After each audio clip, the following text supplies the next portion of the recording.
The Sovereign of Kyoto. Act 1, Chapter 1. The rain over Kuoh Town fell in thin gray sheets, the kind that did not soak so much as cling, and Issei Hyoudou stood at the edge of the old shrine grounds with a duffel bag over his shoulder, and nothing left to say. Behind him, the lights of the Gremory clubroom still burned. He could see them from here, warm yellow squares against the dark, and he wondered if anyone inside had even noticed he was gone yet. Probably not. The debriefing after the raiding game had ended almost 2 hours ago, and in that time he had packed everything he owned into a single bag and walked out the front gate of the old school building without a word to anyone. He kept replaying it. Not the loss itself, although that stung too, but the 15 seconds before it. The moment when he had leaned across the strategy table and said quietly, the way he always did, that the formation Rias wanted to run would leave Asia exposed the instant the enemy's bishop rotated left. He had seen it.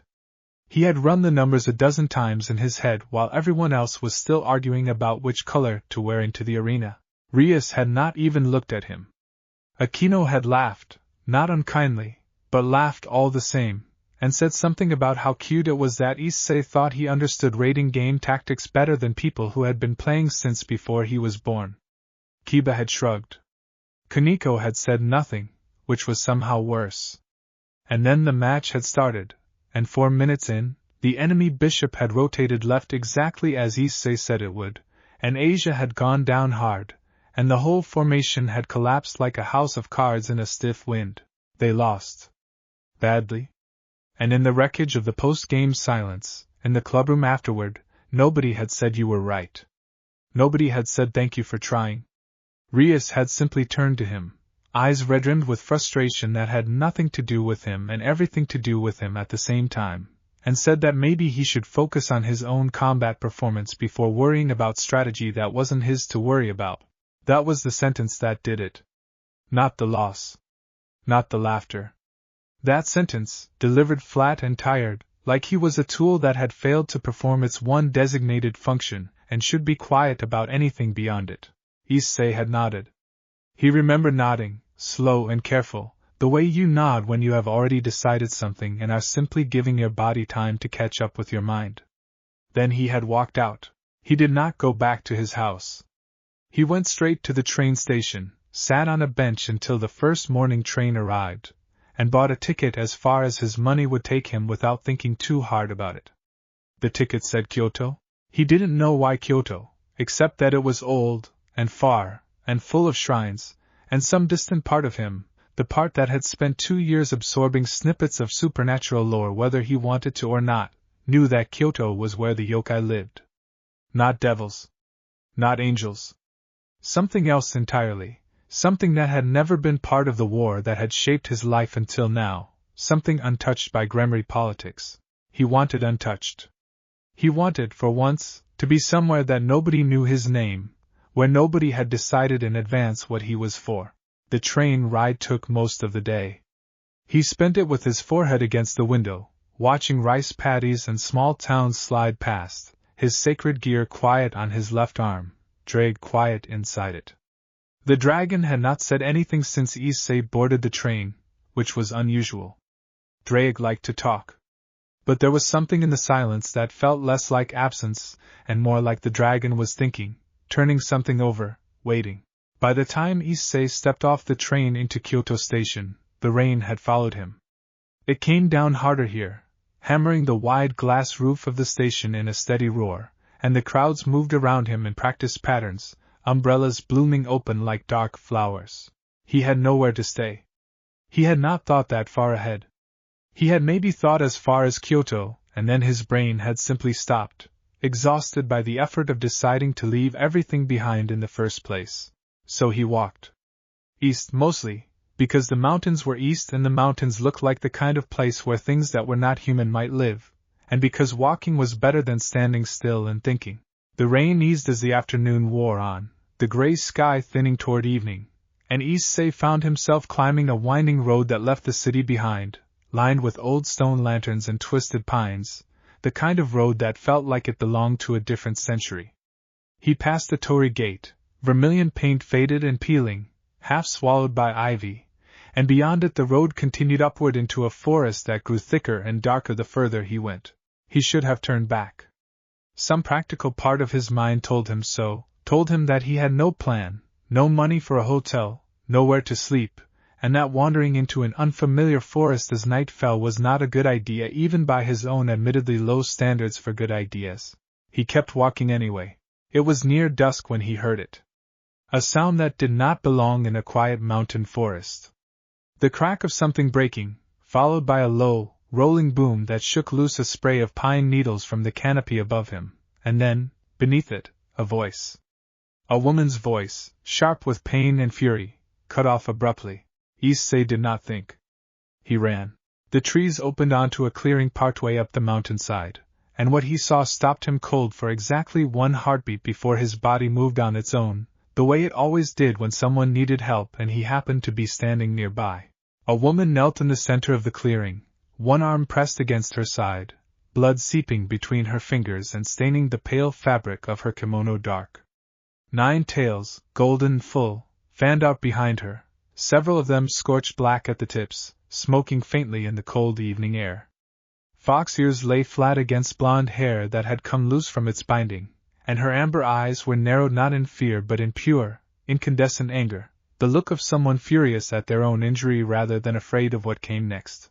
Around her, in a loose half-circle, stood 4 figures in pale gray coats, each carrying a weapon that pulsed with a cold blue-white light. Holy light. Issei knew that light. He had felt it burn through his own hand more than once. The nearest of the 4, a tall man with a shaved head and a long sword crackling with that same cold radiance, was raising his blade for a finishing strike. Sekyudai. The word rose in Issei's mind unbidden, in Drake's voice, low and immediate, carrying a weight of recognition that Issei didn't have time to process. His left arm was already moving. The boosted gear materialized in a flash of crimson light and a burst of green jewel light, the familiar weight of it settling onto his forearm like an old friend returning, and Issei closed the last 20 feet between himself and the clearing in a single leap, driving his gauntlet fist into the descending blade with every ounce of momentum he had. The impact rang through the clearing like a bell. The holy sword shattered, fragments of light scattering into the dusk, and the swordsman staggered backward with a cry of pain, clutching a hand that smoked where the boosted gear's draconic energy had scorched through his glove. Boost, the gauntlet intoned, and Issei felt the familiar surge, power doubling, his blood running hot with it. The remaining 3 hero faction members turned as one, weapons rising, and for a moment nobody moved. Issei stood between them and the wounded woman, breathing hard, rain dripping from his hair, the boosted gear's green eye glowing steady on his arm. Another one, muttered one of the figures, a woman with short dark hair and twin daggers of light. Devil reinforcements.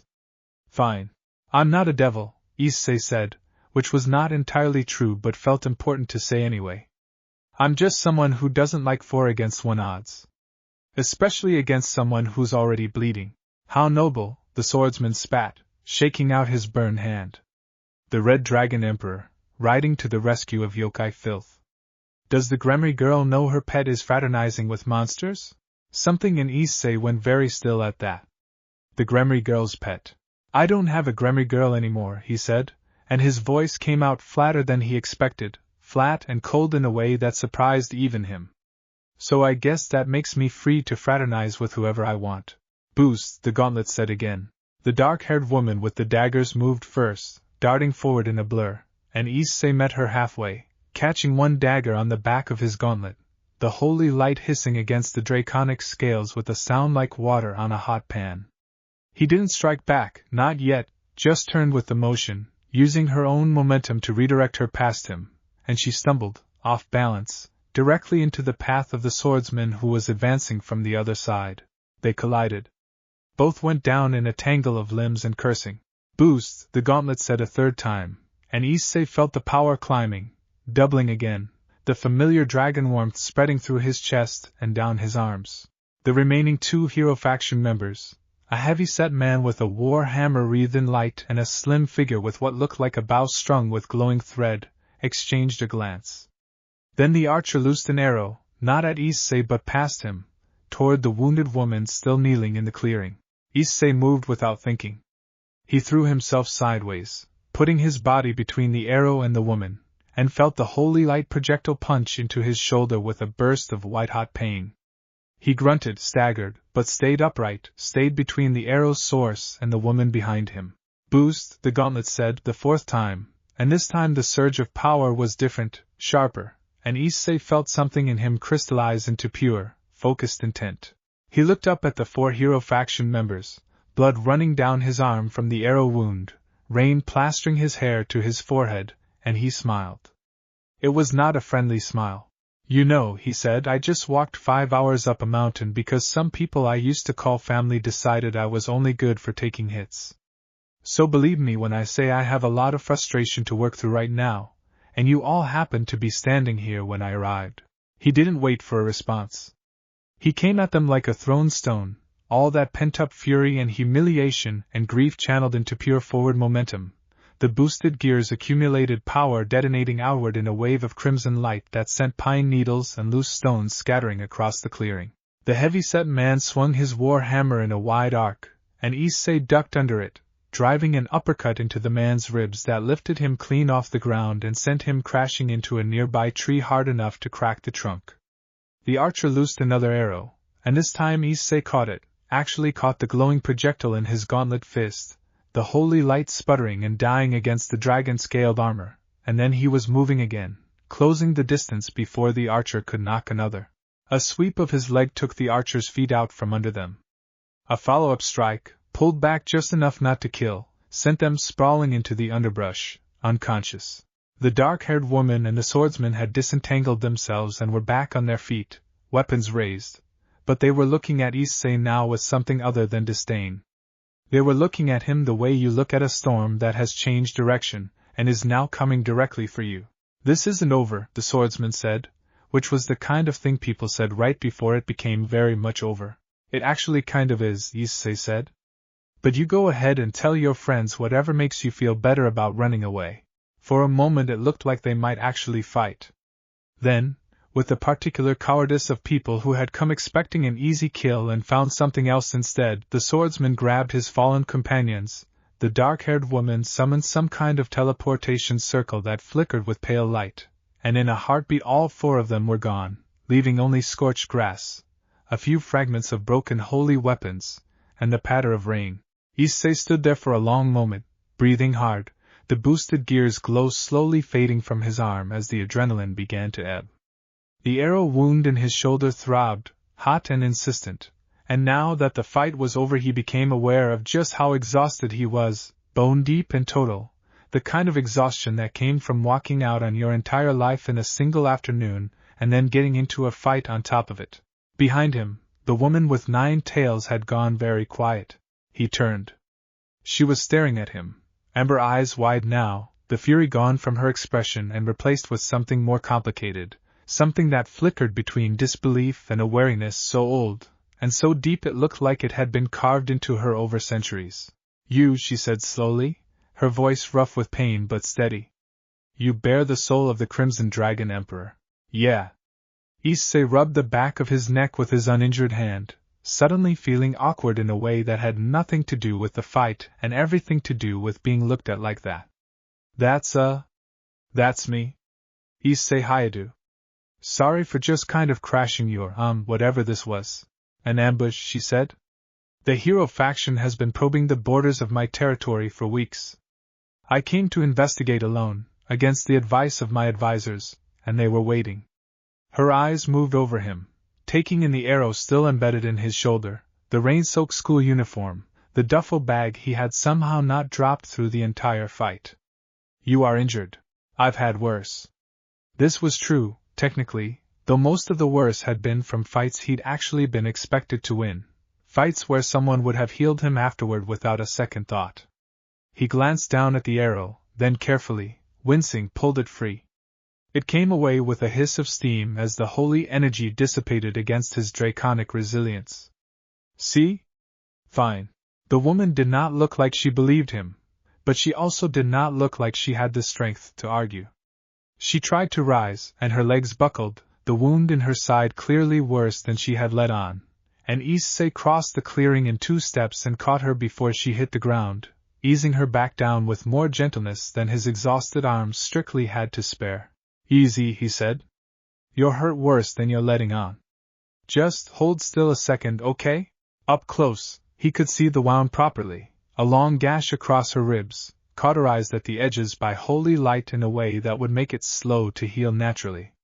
He had no healing magic of his own, not really, nothing like Asia's twilight healing, but he had spent 2 years around healers and had picked up a few things about basic field treatment out of sheer necessity.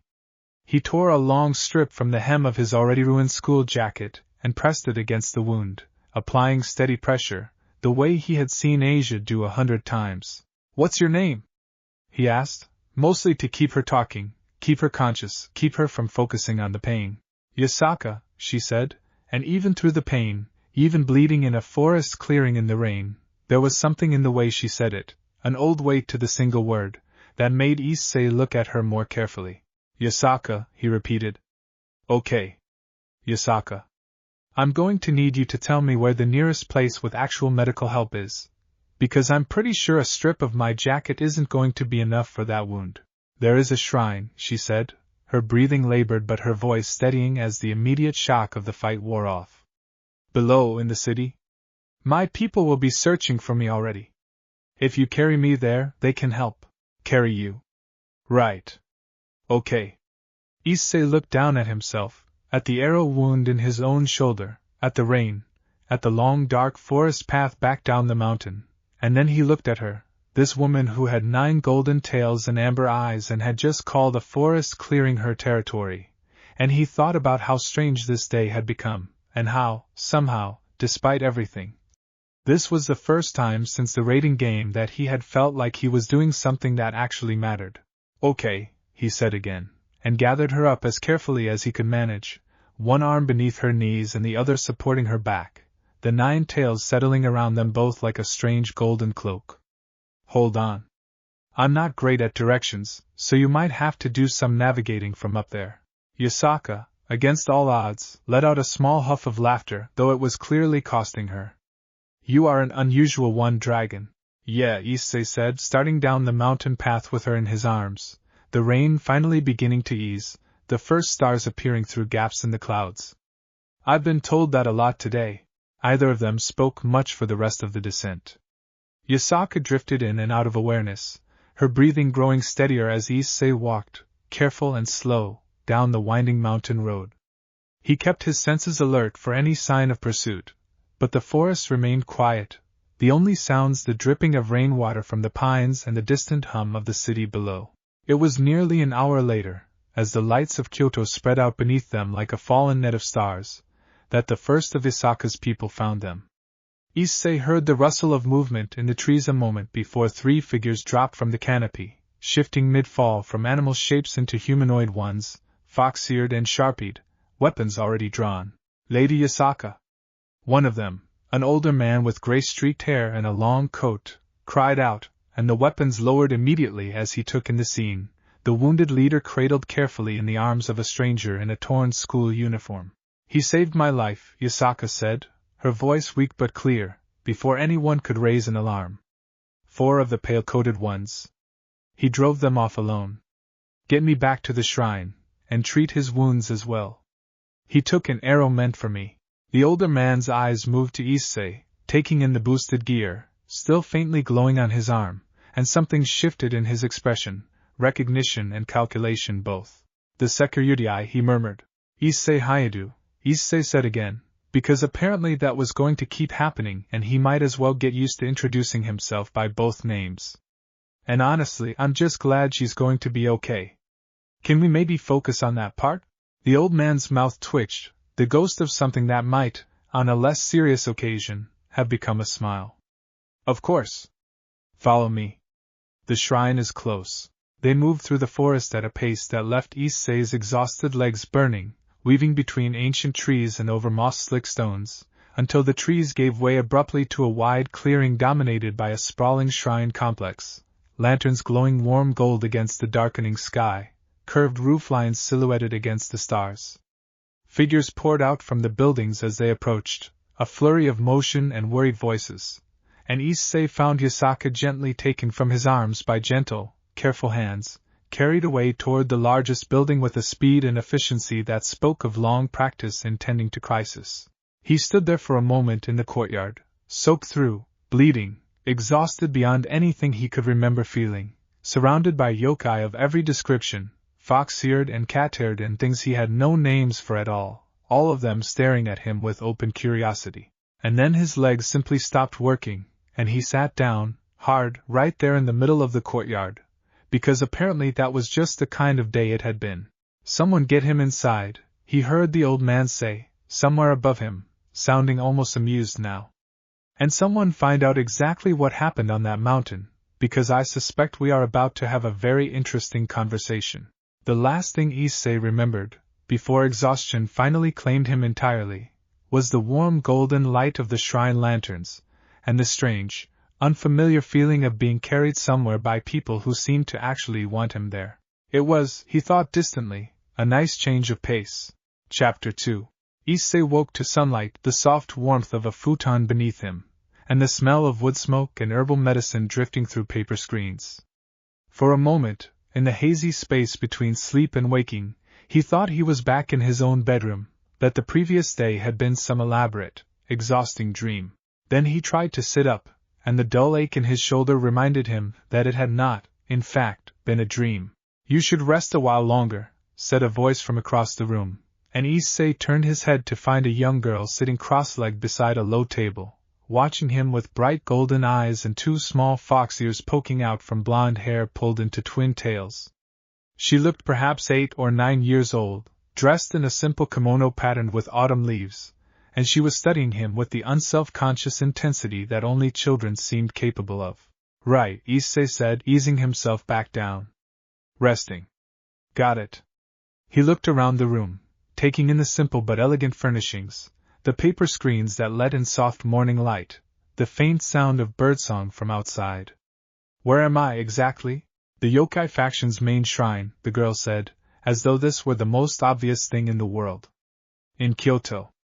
Mother is resting in the next room. The healers say she will be fine, but it will take a few days for the wound to close properly, even with magic." She tilted her head, ears twitching slightly. "You're the dragon who saved her." "I guess I am." Issei managed a tired smile. "I'm Issei. Issei Hyoudou." "I know. Everyone's been talking about it all morning." The girls' tails, 3 of them, Issei noticed now, swished against the floor mats. "I'm Kuoh. Yasaka is my mother." "It's nice to meet you, Kuoh." Issei shifted, testing his shoulder. The wound had been cleaned and bandaged some time while he slept, and beneath the bandage he could feel that it had already begun to close, faster than it should have for a holy-ite wound, which probably meant someone had used actual healing magic on him. "Is your mom really going to be okay?" "She seemed pretty banged up." "She will be." Kuno's bright expression faltered slightly, and for a moment she looked younger than her apparent age, smaller, the bravado slipping to reveal something more like fear. "She always says she will be fine. But the palecoat people have been getting bolder for months now. Mother says it's because the yokai faction stayed out of the war between the 3 factions, and now everyone thinks we're an easy target because we don't have allies the way the devils and angels and fallen angels do." Issei thought about that. About a faction that had deliberately stayed neutral, that had no treaties, no allied forces to call on, facing down an organization that hunted supernatural beings as a matter of ideology. It sounded, he thought, uncomfortably familiar. Like a smaller, older echo of things he'd seen in Kuoh. "That sounds rough," he said quietly. "It is rough," Kuoh agreed, with the blunt honesty of a child. "Grandfather Yasaka, I mean my mother, she works so hard to keep everyone safe, but there's only so much she can do alone. Most of our people are scattered across the east now, hiding, blending in with humans. The clans that still live openly are mostly here, in Kyoto, because this is where the leylines are strongest and the wards are oldest."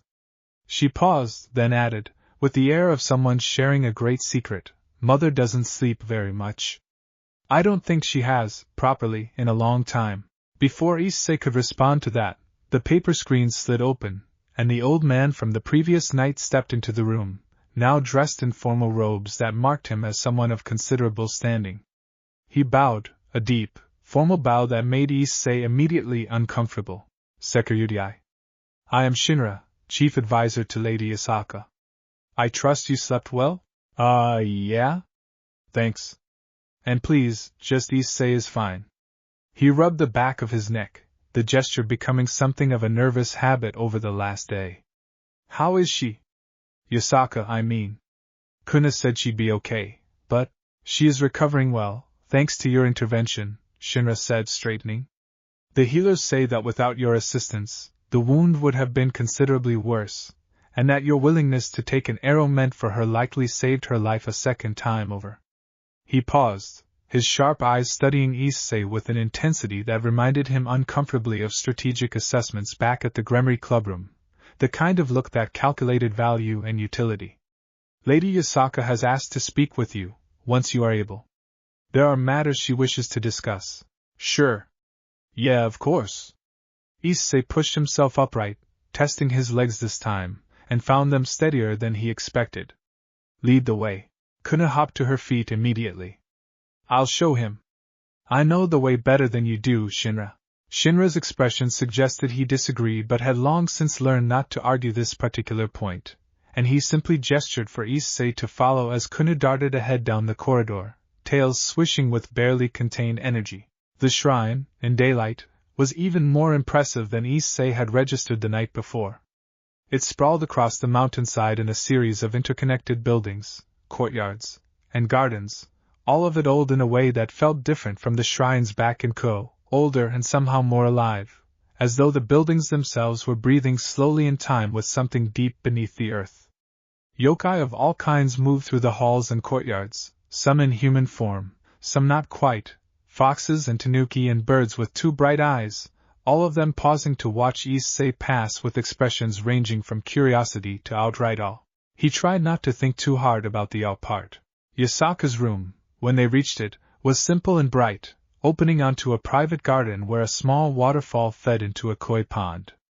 She sat propped against a low backrest, looking pale but considerably better than the night before, her 9 tails arranged neatly around her, only a couple still showing the faint discoloration of the previous night's burns. Issei Hyoudou, she said, and her voice was stronger now, warm in a way that carried genuine welcome. Please sit. I owe you a debt that I intend to discuss properly, but first, how are you feeling? Shinra tells me the arrow wound was healing oddly. Oh, that's just kind of how it is for me, Issei said, settling onto a cushion across from her, Kuoh immediately curling up beside her mother with the easy familiarity of a child who clearly did this often. I heal faster than normal, especially from holy stuff. Side effect of He gestured vaguely at his left arm. The boosted gear, Yasaka said. Yes. I have not encountered a security in person in a very long time. The last time the boosted gears bare set foot in Kyoto was nearly 200 years ago, and that meeting did not end as pleasantly as this one. She smiled faintly at his confused expression. A story for another time, perhaps. What matters now is that you intervened on my behalf, at considerable personal risk, against enemies who would happily have killed you both. I would like to know why. Issei blinked. Why I helped? I mean, you were getting attacked for against one. That's just.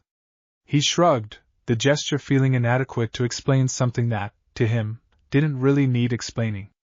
That's not really a fight, that's just bullying. I don't like bullies. That is all?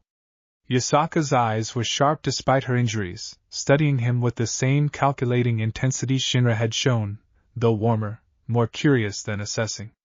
You are the security, the bearer of one of the 2 heavenly dragons. You serve the Gremory house, do you not? Intervening in a conflict between the hero faction and the Yokai faction, a faction with no treaty, no formal relations with the 3 factions at all, could have caused significant political complications for your masters. The word masters landed wrong, and Issei felt his jaw tighten before he could stop it. I don't have masters, he said, and his voice came out quieter than he intended, but with an edge to it that made Kuno's ears swivel toward him with interest. Not anymore. I left the Gremory Peerage yesterday. For good. He looked down at his hands, at the green jewel embedded in his left arm, currently dormant, but never entirely silent. I don't really know what I am right now, honestly. Just someone who walked too far up a mountain and happened to be in the right place when you needed help. The room went quiet. Yasaka studied him for a long moment, and something in her expression softened, the calculating edge giving way to something gentler. You left them, she said slowly. Why? So Issei told her. Not all of it, not the years of context, but the heart of it, the strategy ignored, the rating game lost because of it, the conversation afterward that had made something in him quietly and permanently click shut. He told it without much drama, in the same flat, tired voice he'd used the night before, and somewhere partway through, he realized that this was the first time he'd said any of it out loud to anyone, and that it felt strange to say it to someone who had known him for less than a day and yet seemed to be listening more carefully than anyone had in the past 2 years. When he finished, Yasaka was quiet for a long moment, her gaze drifting to the garden outside, to the koi moving slow and golden beneath the water's surface. I see, she said finally. Issei Hyoudou. May I tell you something about the Yokai faction, and about myself? Sure. For nearly 1,000 years, my family has guarded Kyoto and the lands around it. We are older than most of the supernatural world realizes, and we have survived this long by staying out of the conflicts of others. The war between the 3 factions was not our war. The devils, the angels, the fallen, they have their politics, their treaties, their endless maneuvering, and we have always stood apart from it, neutral, unaligned, and as a result, largely unprotected. She turned back to him, and there was something in her amber eyes that reminded Issei, oddly, of the way Asia used to look at him sometimes, gratitude mixed with something that hadn't quite found its shape yet. The hero faction has noticed our isolation. They have begun testing our borders, probing for weaknesses, because they believe, correctly, that if they move against us, none of the 3 factions will intervene. We have no allies to call upon. We never needed them, until now. Issei frowned. That's really not okay. You guys didn't do anything, you just stayed out of a fight that wasn't yours, and now you're getting punished for it because nobody has your back? That is the way of power, dragon. Those without allies are targets. Yasaka's voice carried no self-pity, just a tired, ancient pragmatism. I tell you this not to ask anything of you, but so that you understand the position you have stepped into. You saved the life of the leader of an isolated, increasingly vulnerable faction, at the cost of your own standing with the most powerful devil house in the region. That is not a small thing. And I do not intend to let it pass unacknowledged. You really don't have to. I am not finished. Yasaka's tone was gentle but firm, and Issei found himself closing his mouth. There is an old ritual, one that has not been performed in many generations, that allows a being of sufficient spiritual compatibility to be bound to the leylines beneath Kyoto. It is how my line has maintained our connection to this land for so long, how our power has remained tied to its protection. It requires a particular kind of resonance, a soul capable of channeling vast spiritual energy without being consumed by it.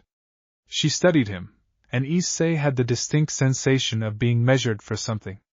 I believe you may possess that resonance, dragon. The draconic energy within you, Drake's power, has a quality I have not sensed before, something that might harmonize with the ley lines in a way few beings could. You want to, Issei started, then stopped, trying to process this. Wait. Bond me to the ley lines? Like permanently? It would change you, Yasaka said honestly. It would deepen your connection to Senjutsu, to the natural spiritual energy that flows through this land, and in turn, it would tie your well-being to the well-being of Kyoto itself, and Kyoto's well-being to yours. It is, in effect, a bond of mutual protection. You would become something new, something this land has not seen in centuries. A guardian in truth, not merely in name. Issei sat with that for a long moment. Inside him, he felt Drake stir, the dragon's presence sharpening with sudden, unusual interest. Partner. Drake's voice rumbled through his mind, low and thoughtful. I have heard of this ritual. It is no small thing she offers. The bond she describes is ancient, the kind of power that shaped legends. If your soul can withstand it, And I believe it can. This could awaken something in you that even I have not seen in a host before. What do you mean, awaken something? Issei asked, partly aloud, partly to Drake, and Yasaka's eyebrows rose slightly at the dragon's evident interest. Senjutsu and draconic power are not natural companions, partner. Most attempts to combine them end poorly, the Senjutsu rejecting the draconic energy as something foreign, something to be purged. But you are different. You have always had an unusual harmony to your soul, a capacity to hold contradictions without being torn apart by them. If the bond takes, if your soul accepts both the dragon's fire and the land's spirit in balance, you would become something rare. A Senjutsu dragon. Perhaps, if the bond is deep enough, something more than that. Is it dangerous?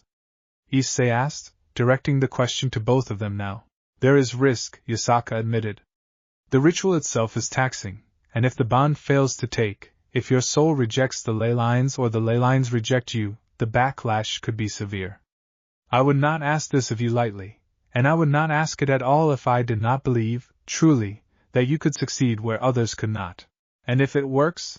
If it works, Yasaka said, and for the first time since Issei had met her, something like hope flickered across her face, quickly and carefully restrained, as though she had learned long ago not to let herself hope too visibly. Then Kyoto would have a guardian with the strength of a heavenly dragon and the spiritual authority of the leylines themselves. The hero faction's incursions would become considerably more costly. And you, she added more quietly, would have a home. A purpose. People who would value what you offer, all of what you offer, not merely the parts that are useful to them. Issei looked down at his hands again. 24 hours ago, he had been the Gremory Peerage's pawn, valued for taking hits and not much else, walking out of his entire life with a duffel bag and no plan. Now an ancient yokai leader was offering to bind his soul to a 1,000-year-old ley network, and make him the guardian of an entire region. It should have felt like too much. It should have felt overwhelming, terrifying, the kind of decision that needed weeks of careful consideration. Instead, sitting there in the morning light, with Kuoh watching him with wide, hopeful eyes, and Yasaka watching him with the careful, restrained hope of someone who had learned not to expect kindness from strangers, Issei found that the decision had already made itself somewhere in the last few minutes, quietly, without fanfare. Okay, he said. I'll do it. The ritual, I mean. If it'll actually help protect this place, and the people here, then yeah. I'm in. Yasaka stared at him for a long moment, as though she had expected him to ask for more time, more explanation, more negotiation, and was recalibrating in real time to the fact that he had simply said yes. You understand what you are agreeing to, she said carefully. This is not a small commitment, Issei. It would bind your fate to this land for the rest of your life. Yeah, I get that. Issei met her eyes, and something in his expression must have conveyed the truth of what he was about to say, because Yasaka's breath caught slightly. Yesterday I found out that the place I'd been calling home for 2 years saw me as, I don't know, a piece of equipment that talked too much.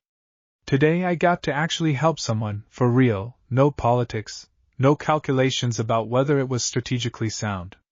Just someone needed help, and I could give it, so I did.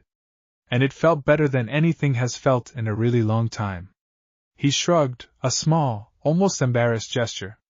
If this ritual means I get to keep doing that, keep being someone who actually helps people who need it, instead of someone who gets benched because his ideas are inconvenient, then yeah. I'm in. 100%. For a moment, nobody spoke. Kuoh was looking between her mother and Issei with an expression of dawning, barely contained excitement. Yasaka's eyes had gone bright, and she pressed her lips together briefly before she spoke again, her voice steadier than it had any right to be.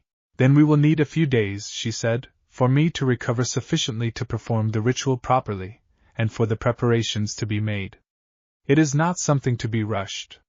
She reached out, and to Issei's surprise took his hand in both of hers, her grip warm and firm despite her injuries. Thank you, Issei Hyoudou.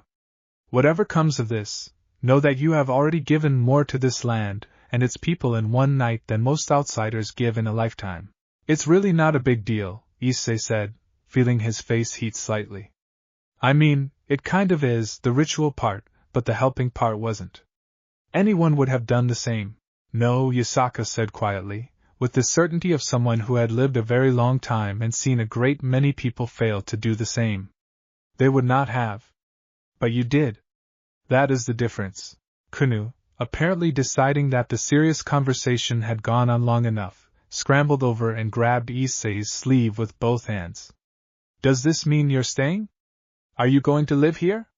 Mother, can he stay in the East Wing? There's a room near mine that's been empty forever. Kuoh, Yasaka said, though there was clear fondness in her voice. Let the man recover before you start planning his living arrangements. But he's staying, right?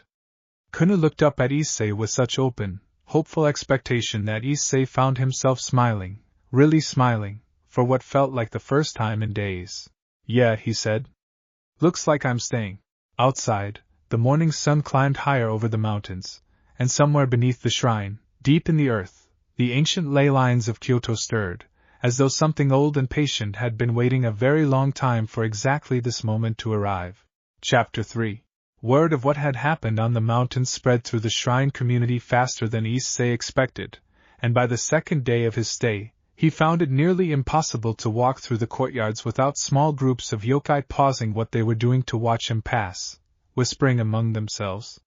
He tried not to let it bother him, though it was a strange kind of attention, nothing like the way people in Kuoh had looked at him. In Kuoh, when people looked at him, it was usually with exasperation, or amusement at his expense, or the particular weariness reserved for someone who had embarrassed himself one too many times. Here, the looks were different. Curious. Hopeful, in a way that made him faintly uncomfortable, because he wasn't sure he'd earned that kind of hope yet. He spent the first 2 days mostly recovering, eating more food than he was used to, courtesy of an army of yokai who seemed to have collectively decided that feeding him was now a community priority, and getting to know the shrine grounds with Kuoh as his enthusiastic, talkative guide.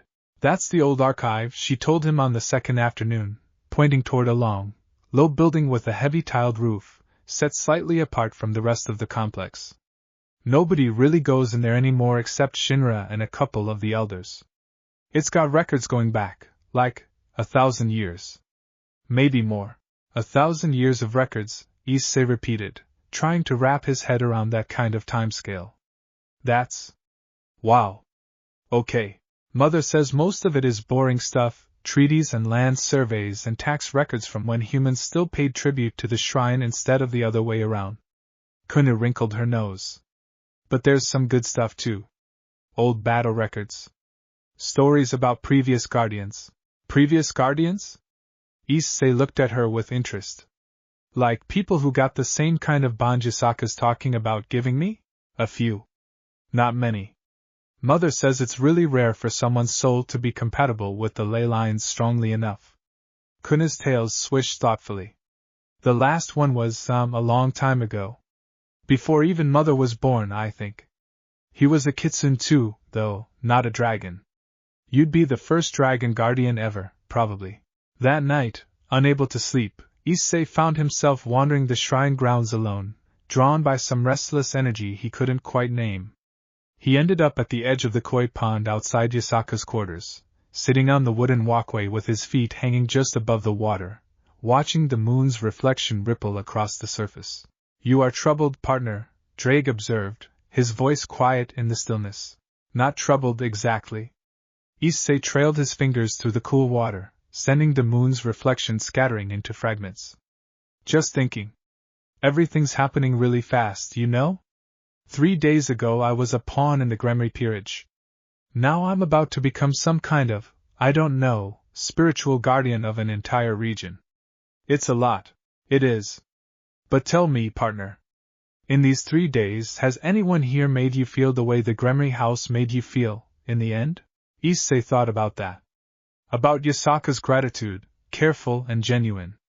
About Kuoh's open enthusiasm, the way she dragged him around the shrine grounds introducing him to every yokai they passed with obvious pride, as though he were something precious she'd discovered and wanted everyone to know about.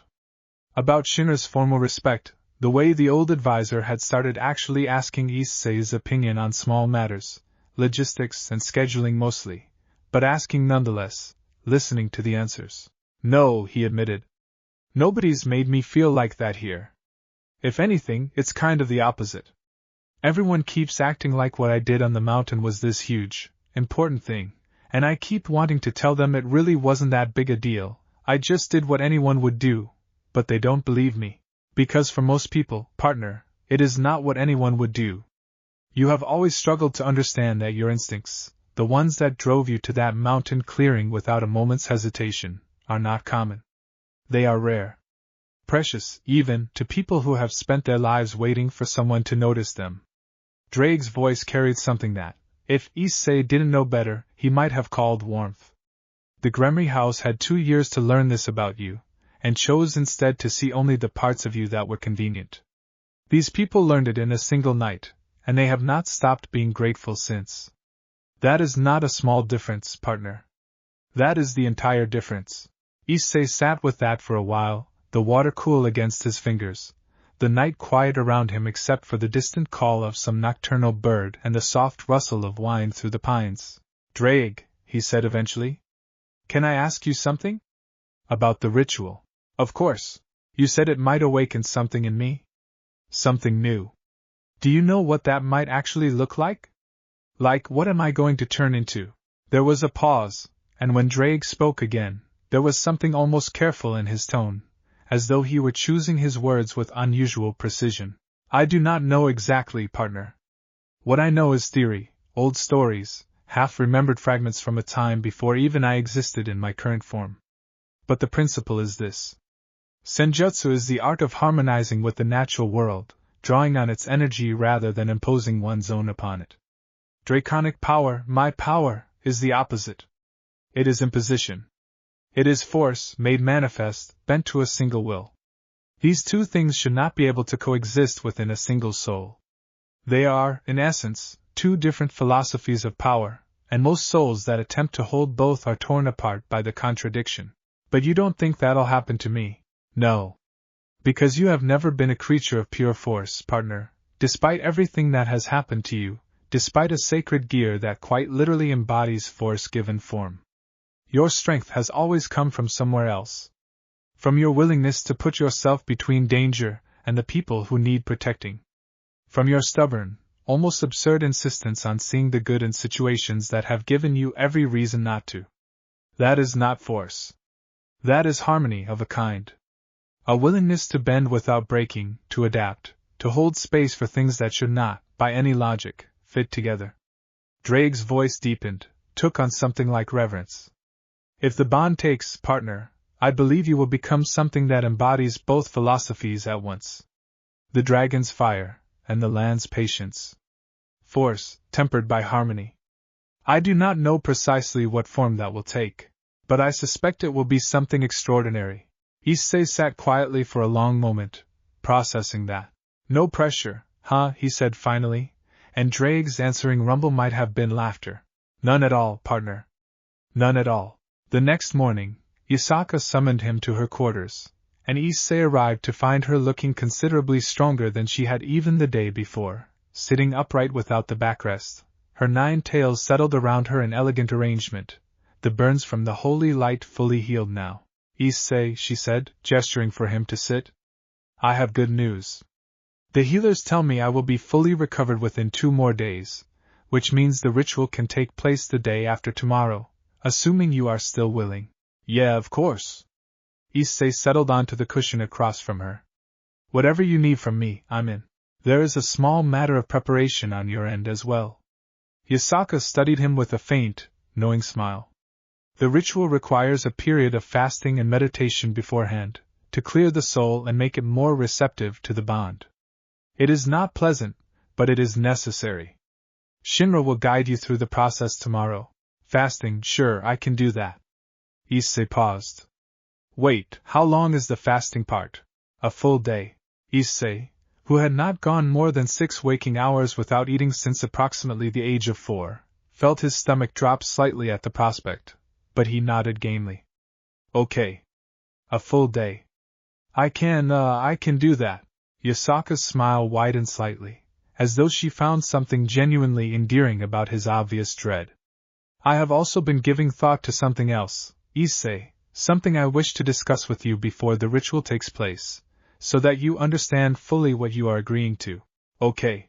The bond one described to you, the connection to the leylines, it is not merely a source of power. It is also, in a sense, a marriage of spirit between the bonded individual and the land itself, and by extension, between the bonded individual and the line that has traditionally stewarded that land.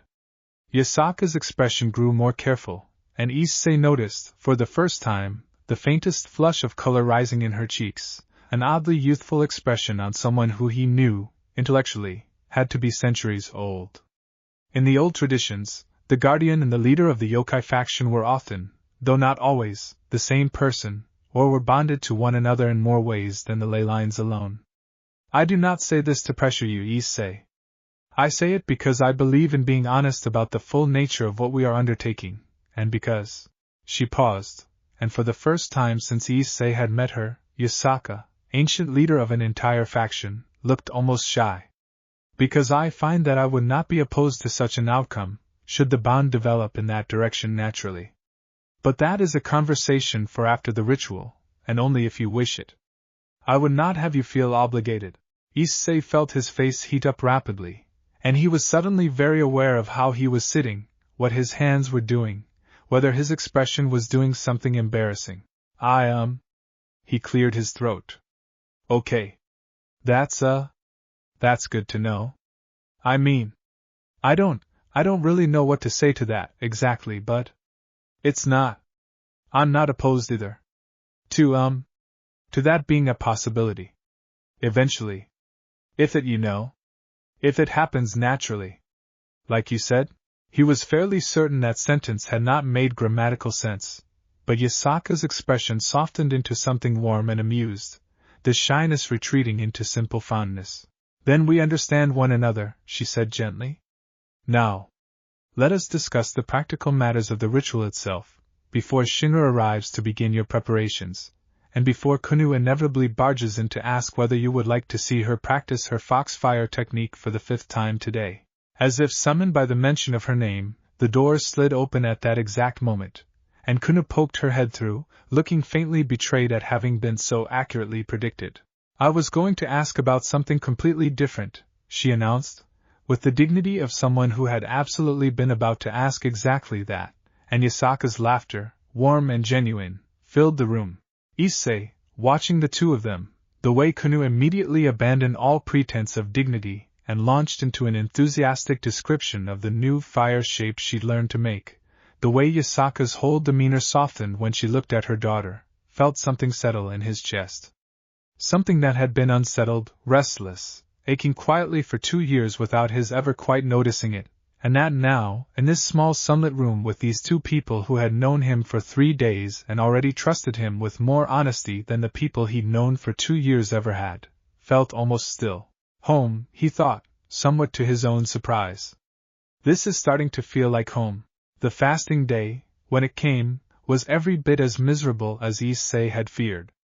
He spent most of it in a small meditation hall at the edge of the shrine grounds, sitting cross-legged on a cushion, while Shinra guided him through a series of breathing exercises and visualization techniques designed to, in Shinra's words, quiet the noise of the world so that the soul beneath might be heard. By the afternoon, Issei's stomach was making sounds that echoed embarrassingly off the wooden walls of the hall, and Shinra, with the air of a man who had clearly done this before and found it endlessly amusing, simply raised an eyebrow and told him to focus on his breathing. It gets easier, Shinra told him, around the 3rd hour. The hunger, I mean. Eventually the body stops complaining and the mind grows quiet, and that is when the real work of meditation begins. How long is eventually? Issei asked, somewhat desperately. For most people, several more hours yet. Issei groaned and went back to his breathing. By evening, true to Shinra's word, something did shift.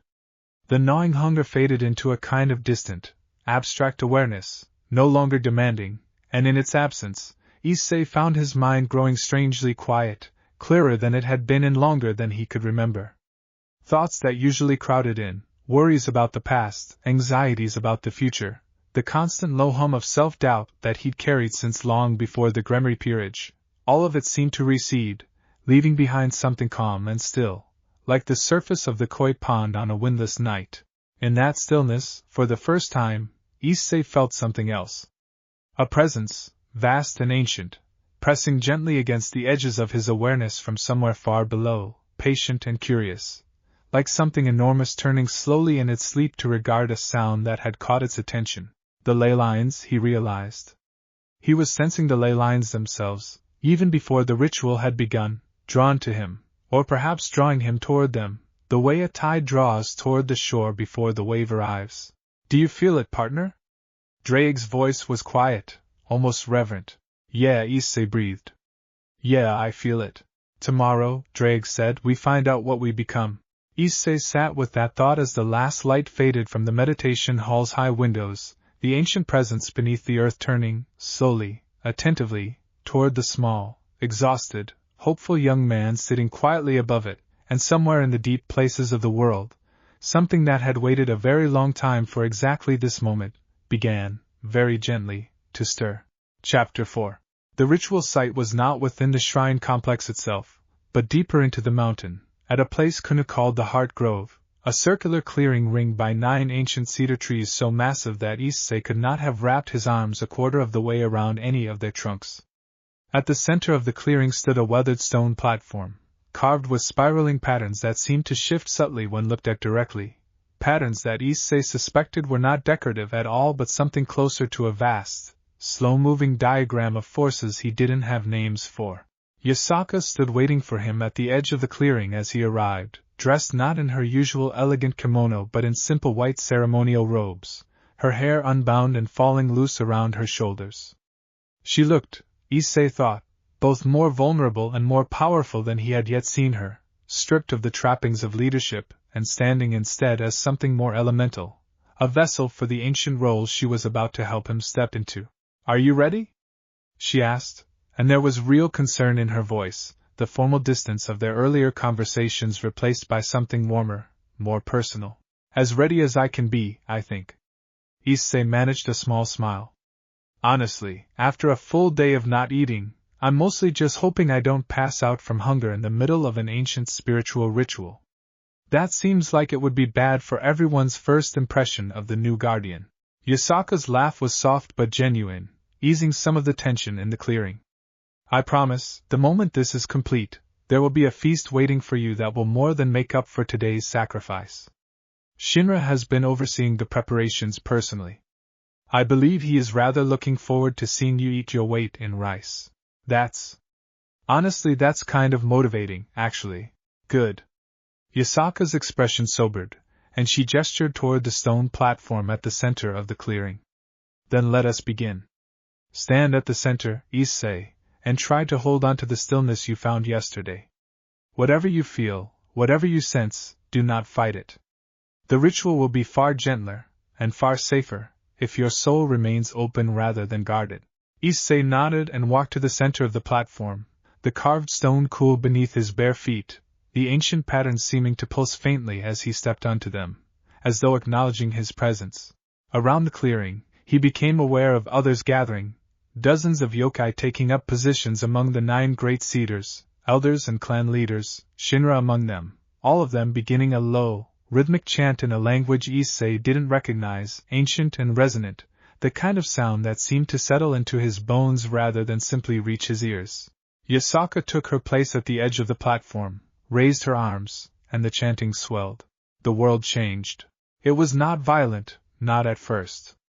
It began as a kind of pressure, gentle but vast, building from below, from the earth itself, a slow, patient gathering of energy that Issei recognized immediately from his meditation the night before, the ancient presence he'd sensed, now fully awake and turning its full attention toward him.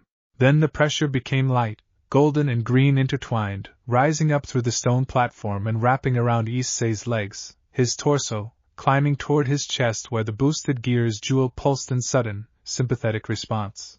Boost, the gauntlet said, unprompted, and Issei felt Drake's presence surge forward to meet the rising tide of leyline energy, not with resistance but with something like recognition, 2 ancient forces reaching toward each other across a divide that had never been crossed before. The pain, when it came, was not like any pain Issei had experienced. It was not an injury, not damage, but something closer to a vast reorganization, every cell in his body being gently but thoroughly taken apart and reassembled according to a new and unfamiliar pattern. He gasped, his knees threatening to buckle, but found he could not move, held in place by the golden green light now wrapping around him entirely, cocooning him in radiance. "Hold on, partner," Drake's voice came through, strained but steady. "The leylines are testing us. They want to know if we will break." "We're not breaking," Issei managed through gritted teeth, the words coming out as much determination as statement.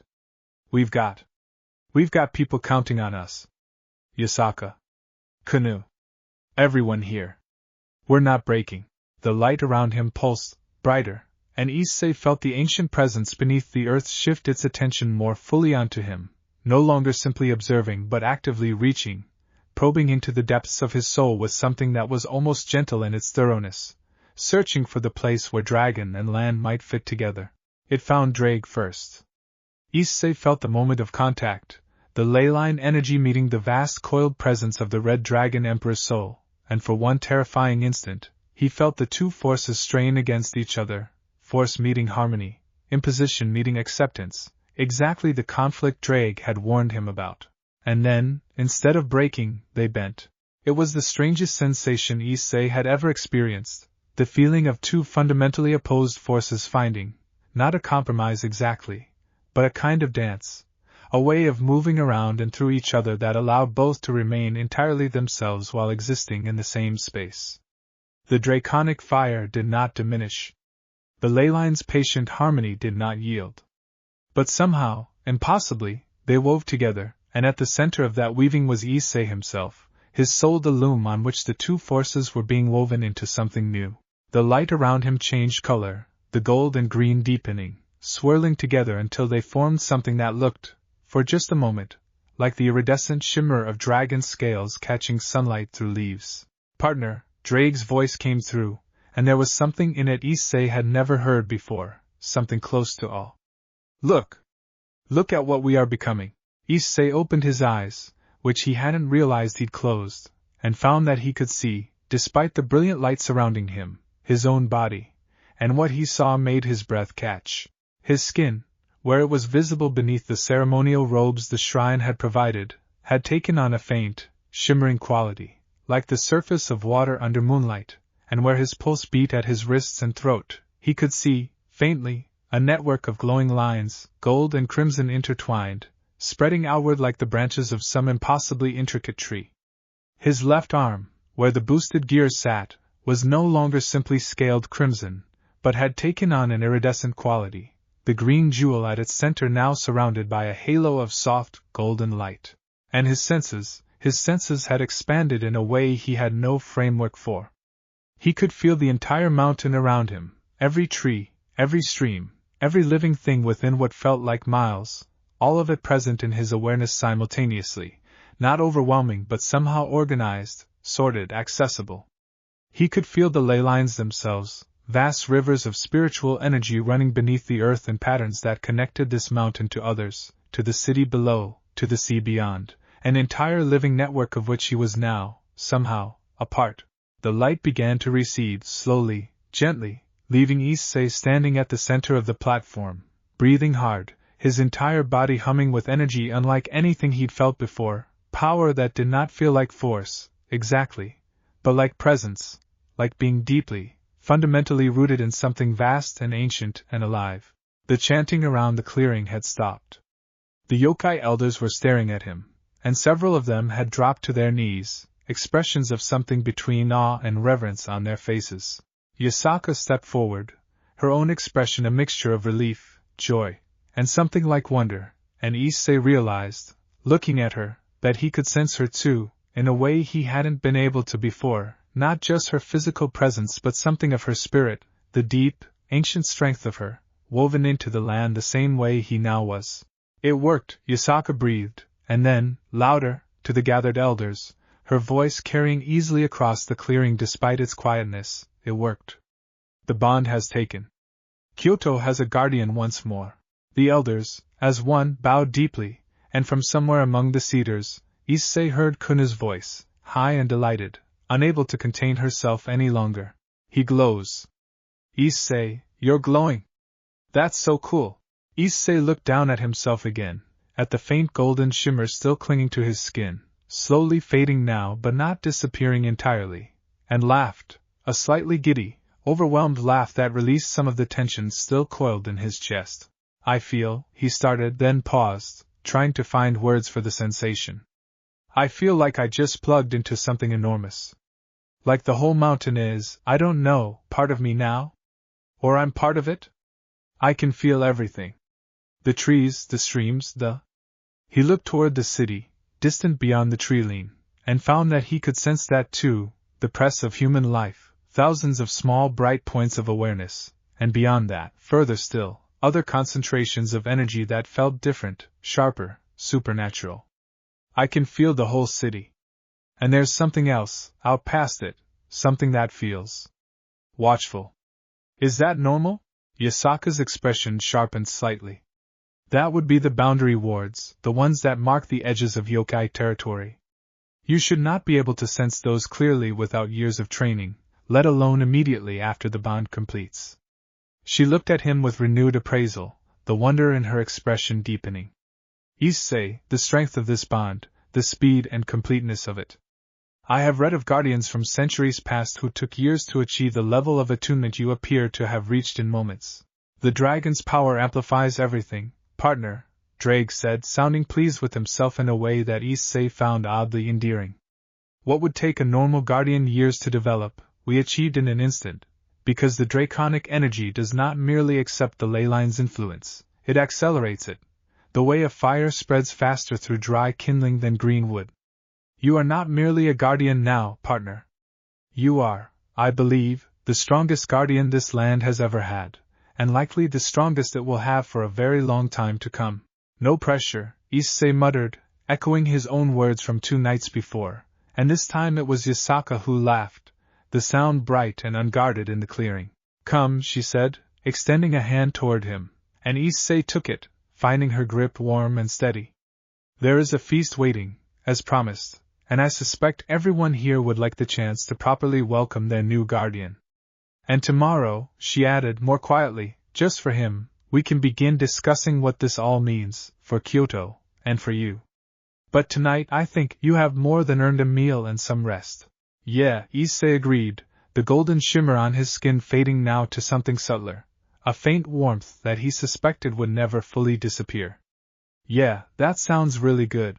As they walked back toward the shrine together, the gathered yokai falling in around them in a loose, celebratory procession, Kuoh darted up to walk on Issei's other side, practically vibrating with excitement.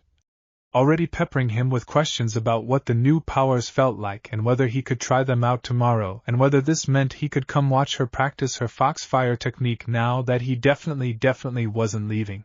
Issei, walking between the ancient leader of the yokai faction and her irrepressible daughter, surrounded by people who had, in the space of 4 days, given him more genuine welcome than he had received in 2 years, felt the last of the tension from the past week finally, fully release. Behind them, deep beneath the heart grove, the leylines of Kyoto pulsed gently, settling into their new configuration, a vast and ancient network that now included, woven through its very heart, the soul of a dragon who had walked 5 hours up a mountain because he didn't like bullies, and had found, at the end of that walk, something he hadn't even known he was looking for: a home.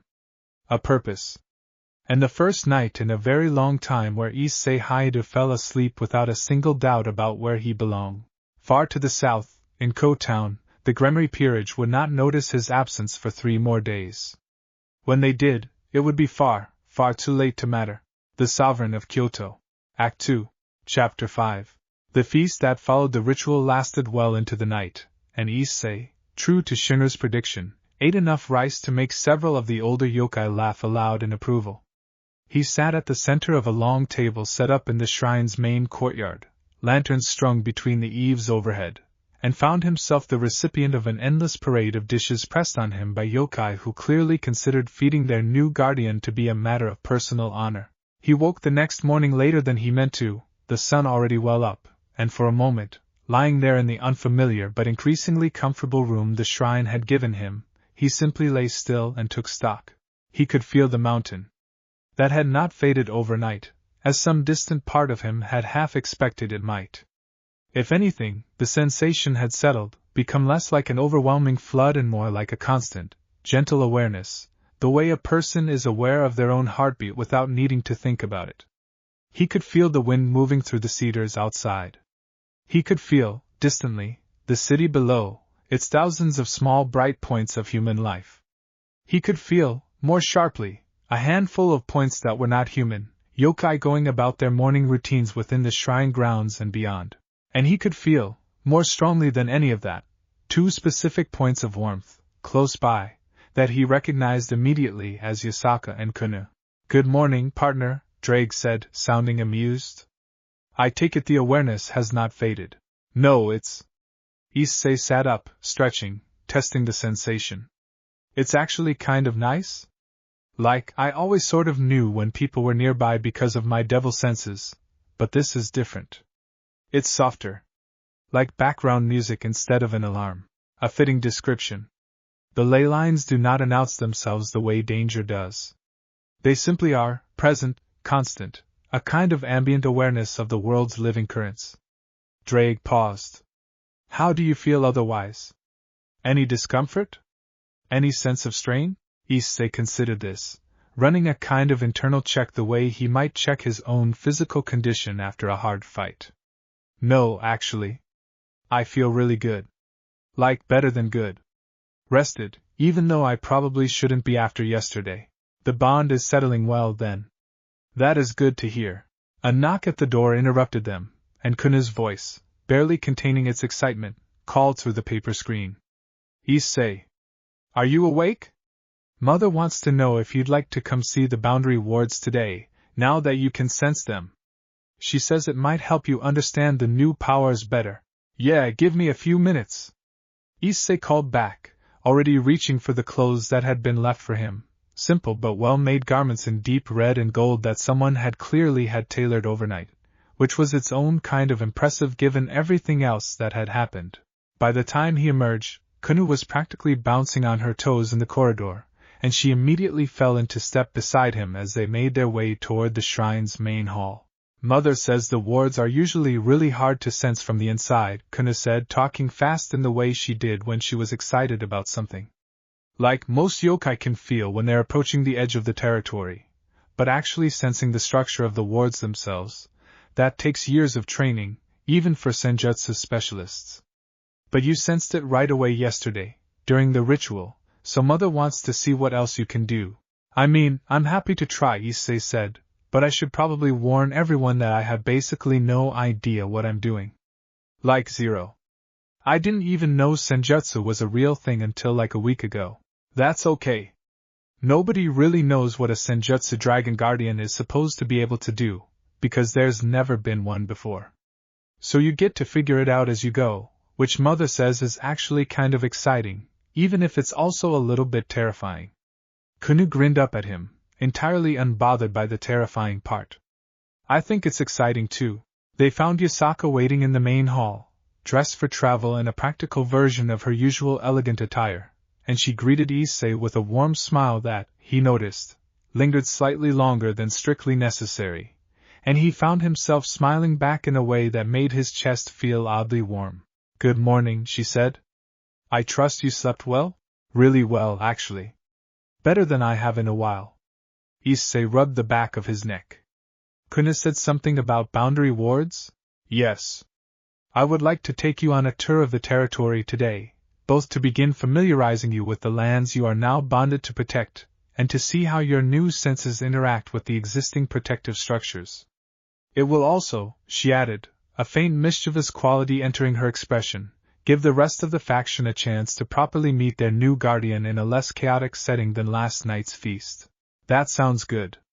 Lead the way." They traveled on foot at first, Yasaka explaining as they went that the shrine sat near the geographic and spiritual center of yokai territory, with the boundary wards extending outward in a rough circle that encompassed a significant portion of the mountains surrounding Kyoto, as well as several pockets within the city itself where yokai communities had maintained a presence for centuries. hidden behind illusions and old agreements with the human authorities. As they walked, Issei found himself increasingly aware of the structure Yasaka had described, not as something he could see, exactly, but as something he could feel, a kind of vast, intricate lattice of energy running through the land, thinner in some places, denser in others, with certain points along its length that felt almost like knots, places where the lattice gathered and concentrated. Those points, Issei said, stopping near one such knot, a small clearing marked by an old stone marker carved with symbols similar to those on the ritual platform. What are those? They feel different from the rest of the ward, like denser somehow. Yasaka's eyebrows rose. Those are the anchor points.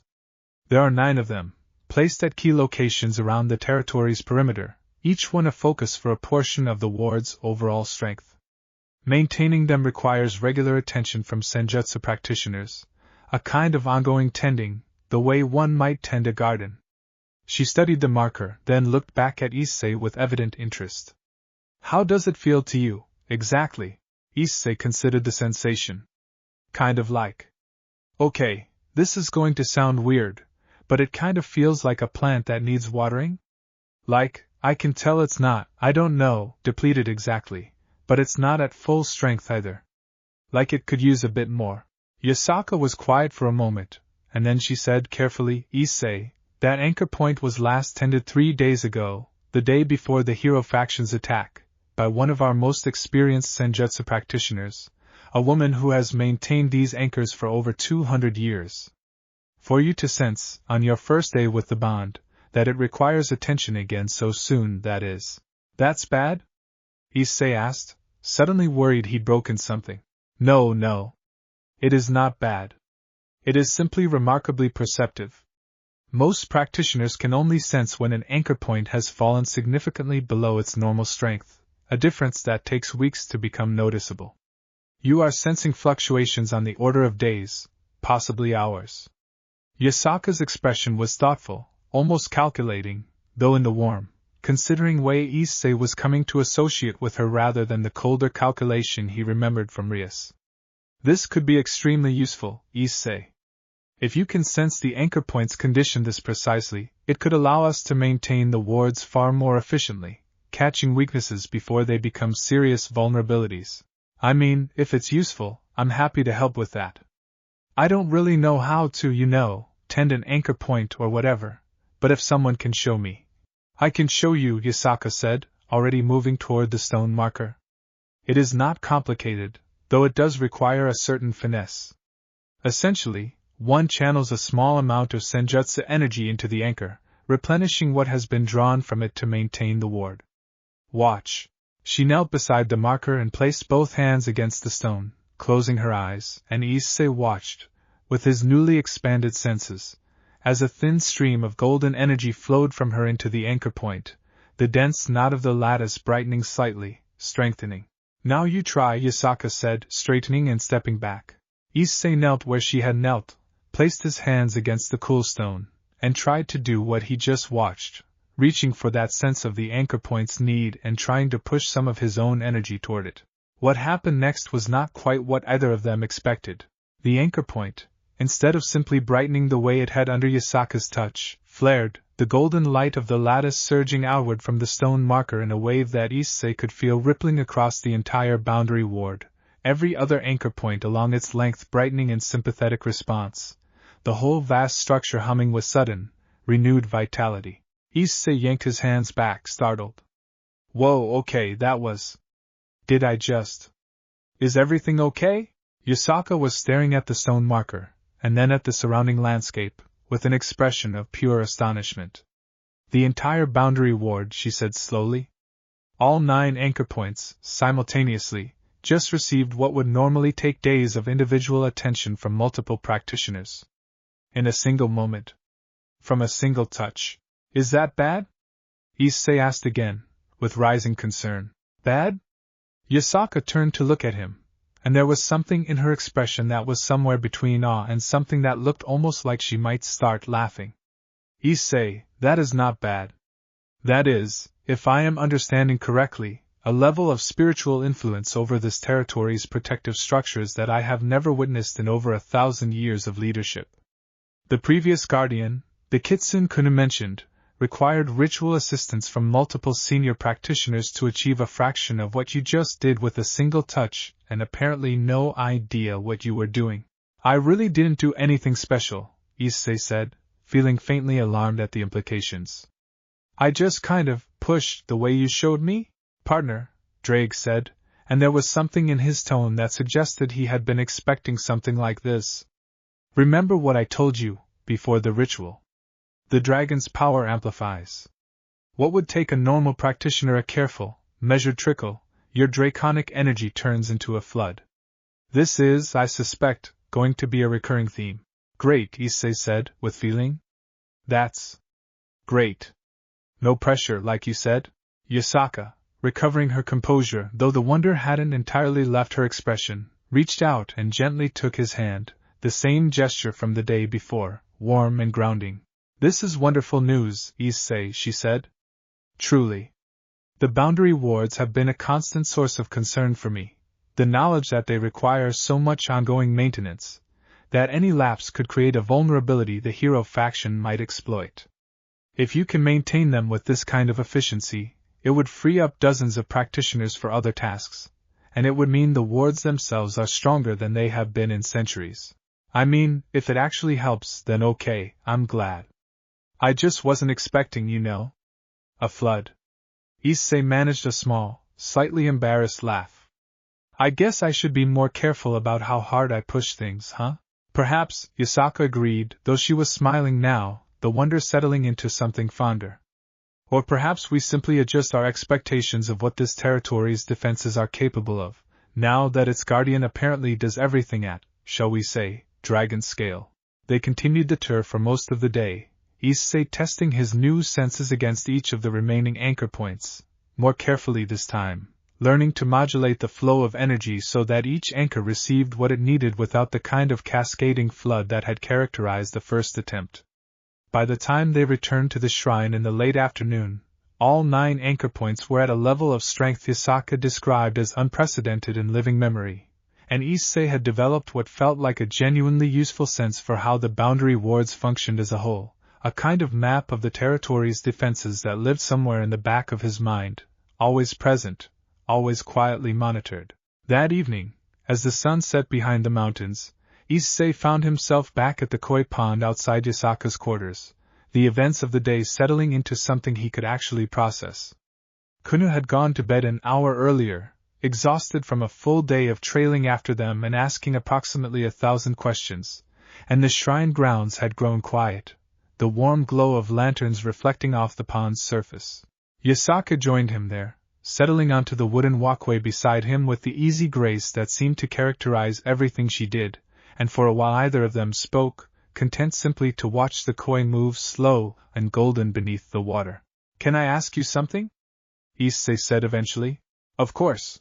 Yesterday, before the ritual, you said something about the old traditions, and the guardian and the leader sometimes being bonded in more ways than just the leylines.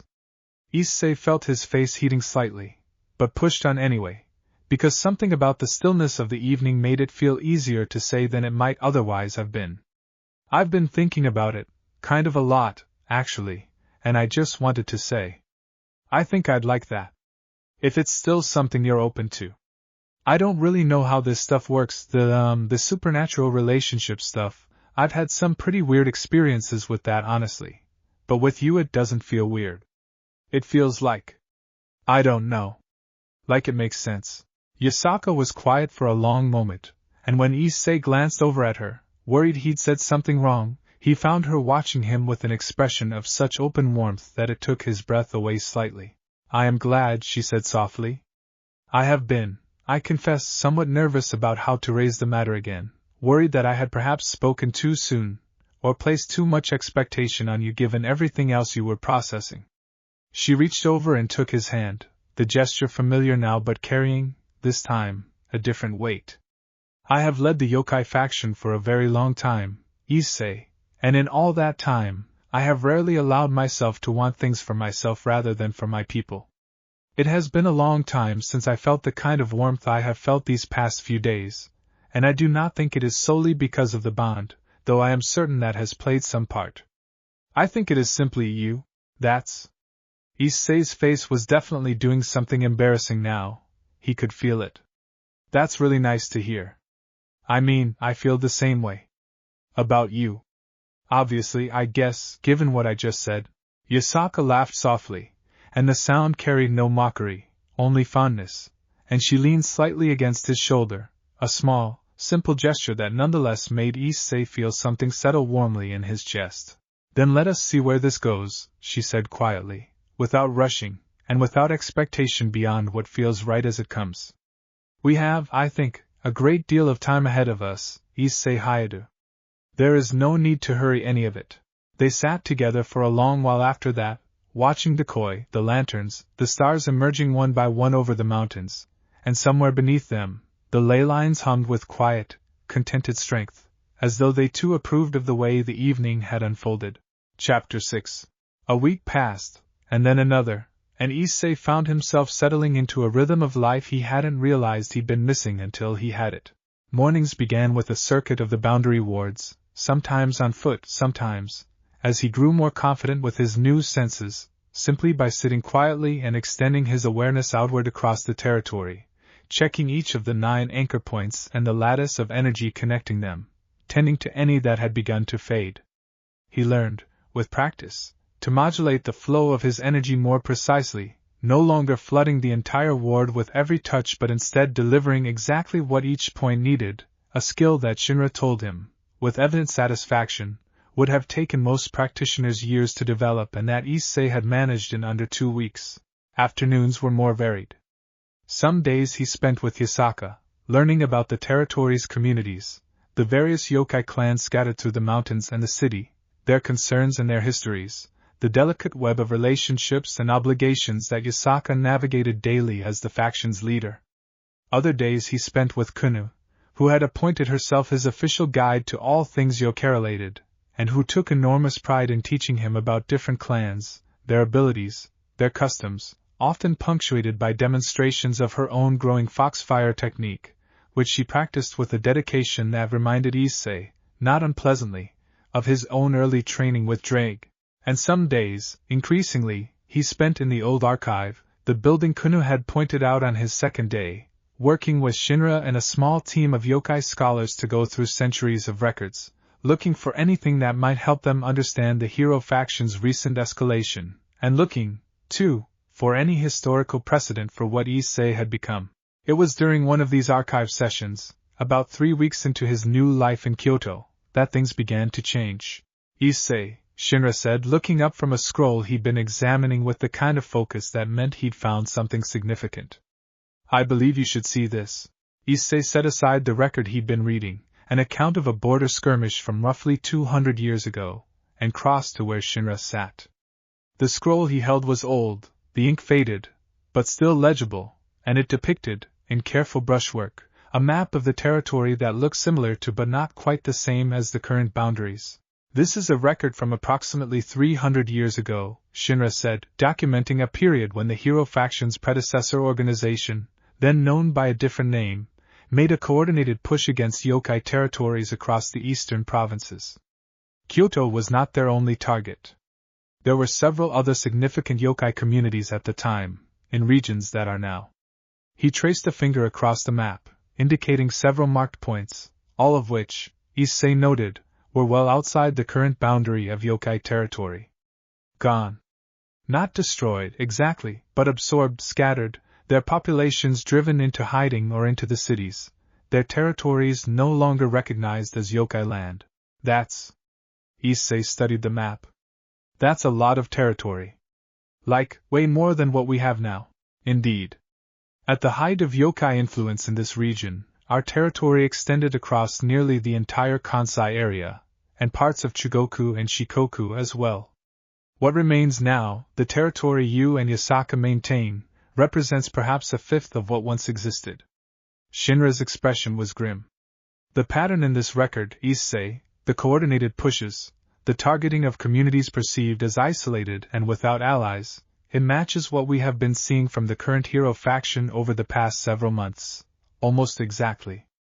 I believe what we experienced 3 weeks ago, the attack on Lady Yasaka, was not an isolated incident. I believe it was the opening move of a larger campaign, one that has historical precedent stretching back centuries. Issei felt something cold settle in his stomach. You think they're planning to do this again? To finish what they started 300 years ago? I think it is a strong possibility, yes. And if I am right, then the attack on Lady Yasaka was likely intended as the first step in isolating and eliminating yokai leadership, clearing the way for a broader campaign against the remaining territories. Shinra met Issei's eyes, and there was something in his expression that Issei recognized, the careful weight of someone delivering bad news to someone they respected, trying to soften it without obscuring its severity. Had that attack succeeded, Issei, had Lady Yasaka been killed 3 weeks ago, I do not believe the yokai faction would have survived the year. The remaining clans are scattered, largely without strong leadership beyond Lady Yasaka herself, and the political vacuum that would have followed her death would likely have been exploited within weeks. Issei sat with that for a long moment, the weight of it settling slowly. He thought about the 4 hero faction members in that clearing, about how close it had been, about the version of events where he hadn't heard that sound, hadn't decided to run, hadn't arrived in time. Okay, he said finally, his voice steady despite the cold feeling in his chest. Okay. So what do we do about it?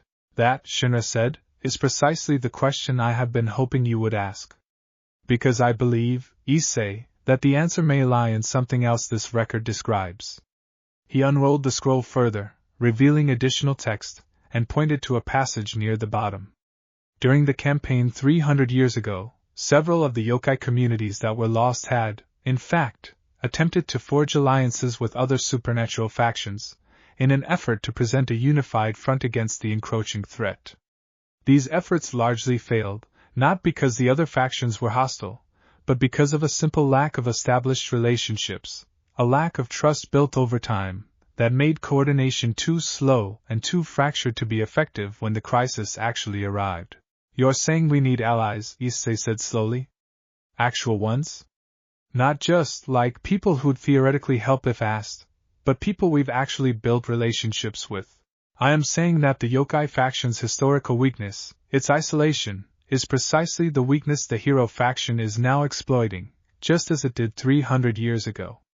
And I am saying that the yokai faction now has something it did not have 300 years ago. Shinra's gaze moved deliberately to Issei. A guardian whose former affiliations span the very factions we have always stood apart from.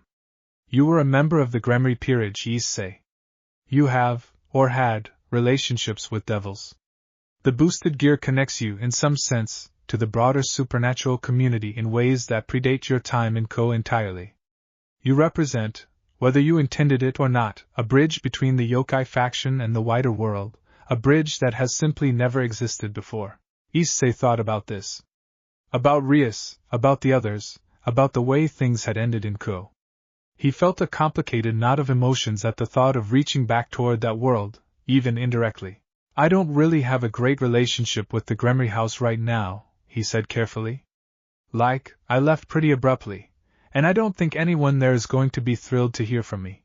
I am not suggesting you personally negotiate with the Gremory house, Issei, though that may eventually become relevant. Shinra's tone was gentle. What I am suggesting is broader. The 3 factions, as a whole, the devils, angels, and fallen angels, have an interest in containing the hero faction's activities, given that the organization's stated goal is the elimination of all supernatural beings, themselves included. The yokai faction has simply never engaged with that broader political landscape, by choice, for centuries. Perhaps it is time that changed. And perhaps, he added, with the air of someone arriving at the actual point of a long argument, the bearer of a heavenly dragon's sacred gear, now also bonded to Kyoto's leylines as its guardian, might be uniquely positioned to open that door, regardless of his personal history with any particular house. Issei was quiet for a long moment, processing this. The idea of stepping back into the broader supernatural world, of representing not just himself but an entire faction, felt enormous, and he was aware, distantly, of the same kind of vertigo he'd felt when Yasaka first proposed the leyline bond, the sense of a decision that was about to become much larger than he currently understood. I need to talk to Yasaka about this, he said finally. Like, properly talk, not just, hey, I think we should maybe try to make friends with the three factions. This sounds like the kind of thing that needs actual planning. Of course. I simply wish you to understand the context, so that when this conversation happens, and I believe it should happen soon, you are not encountering the idea for the first time. Shinra began carefully rolling the scroll back up. There is one more thing, Issei, that I think you should know, regarding your own position in all of this. What's that? The previous guardian, the Kitsune I mentioned to you weeks ago. His tenure ended not because of any failure on his part, but because he died, of old age, after nearly 400 years of service. The bond you carry, Issei, the connection between your soul and Kyoto's leylines, it is not merely a source of power. It also, in most recorded cases, significantly extends the lifespan of the bonded individual, a kind of resonance with the land's own slow, ancient patience. Shinra's expression was carefully neutral, watching Issei's reaction. I do not say this to alarm you. I say it because I believe you should understand that the choice you made 3 weeks ago was, in more ways than perhaps either you or Lady Yasaka fully appreciated at the time, a choice for a very long future. Possibly centuries. And I believe that has implications, Issei, for relationships, for plans, for how one chooses to spend the time that has been given. Issei sat with that, feeling something shift quietly in his understanding of his own situation. Centuries. He thought about Yasaka, about how old she actually was, about Kuoh, who would grow up, who would age, in the normal way that yokai aged, slower than humans but not as slow as whatever Issei apparently now was. Does Yasaka know this? He asked quietly. About the lifespan thing? I believe she suspects, given the historical record, though I do not know if she has fully considered the implications, particularly given how recently the bond was formed and how much else has demanded her attention since. Shinra's expression softened slightly. It is, perhaps, a conversation worth having, Issei. Not urgently. But at some point. I suspect Lady Yasaka would value the honesty, and I suspect, too, that it may bring you both a kind of clarity that could be valuable, given everything else that is beginning to unfold. Issei nodded slowly, filing this away alongside everything else, the historical pattern, the threat of a renewed campaign, the suggestion of reaching out to the three factions, the quiet, enormous fact of his own extended future. It was a lot to process, and he found himself, not for the first time since arriving in Kyoto, grateful for the strange new calm that the leyline bond seemed to have settled into him, a stillness that let him hold all of these things at once without feeling overwhelmed by any single one of them. Thank you, Shinra, he said, for telling me all this. I know it's a lot, but I'd rather know than not know, you know? That, Shinra said, with the faint, dry humor Issei had come to appreciate in the older advisor, is precisely why I told you, Issei. Lady Yasaka chose well, in more ways than the obvious one. That evening, Issei found Yasaka in her private study, going over reports from various clan leaders by lamplight, and he settled across from her with the careful air of someone who had a great deal to say and wasn't entirely sure where to start. You look like a man with something on his mind, Yasaka observed, setting aside her reports with the easy attentiveness she always gave him. Yeah. Shinra showed me some stuff in the archive today, and I think we need to talk. About a few things, actually. Some of it's kind of heavy. Then let us talk, Yasaka said simply, and Issei, looking at her, at the warmth and patience in her expression, found that the enormity of everything he needed to say felt, somehow, manageable after all. He told her everything. The historical pattern Shinra had found, the implications for the current hero faction campaign, Shinra's suggestion about reaching out to the three factions. And then, more carefully, more quietly, he told her what Shinra had said about the bond, about lifespan, about centuries. Yasaka was quiet for a long time after he finished, her gaze drifting to the window, to the dark shapes of the mountains against the night sky. I had wondered, she said finally softly, about the lifespan. I have read the same records Shinra has, of course, over the centuries, but I confess I had not allowed myself to think too deeply about what it might mean, for you, for us, given how recently everything has happened. She turned back to him, and there was something vulnerable in her expression now, something Issei hadn't seen from her before, not even in their quiet conversation by the koi pond. Issei, I am going to ask you something, and I want you to answer honestly, not out of obligation, but because I think, given everything we have just discussed, honesty matters more now than ever. Okay. Does the knowledge of what this bond means for your future, the scope of it, the centuries, does it change how you feel? About staying here? About us? Issei thought about this seriously, because the question deserved a serious answer, and because he could see, in Yasaka's expression, how much the answer mattered to her. No, he said finally, and he meant it, the certainty of it settling something in his chest that he hadn't quite realized was unsettled. If anything, it kind of makes things feel more, I don't know, real? Like 3 weeks ago I was thinking about this as this huge decision I'd made, and it still is.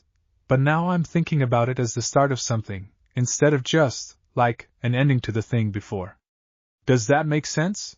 It does, Yasaka said softly.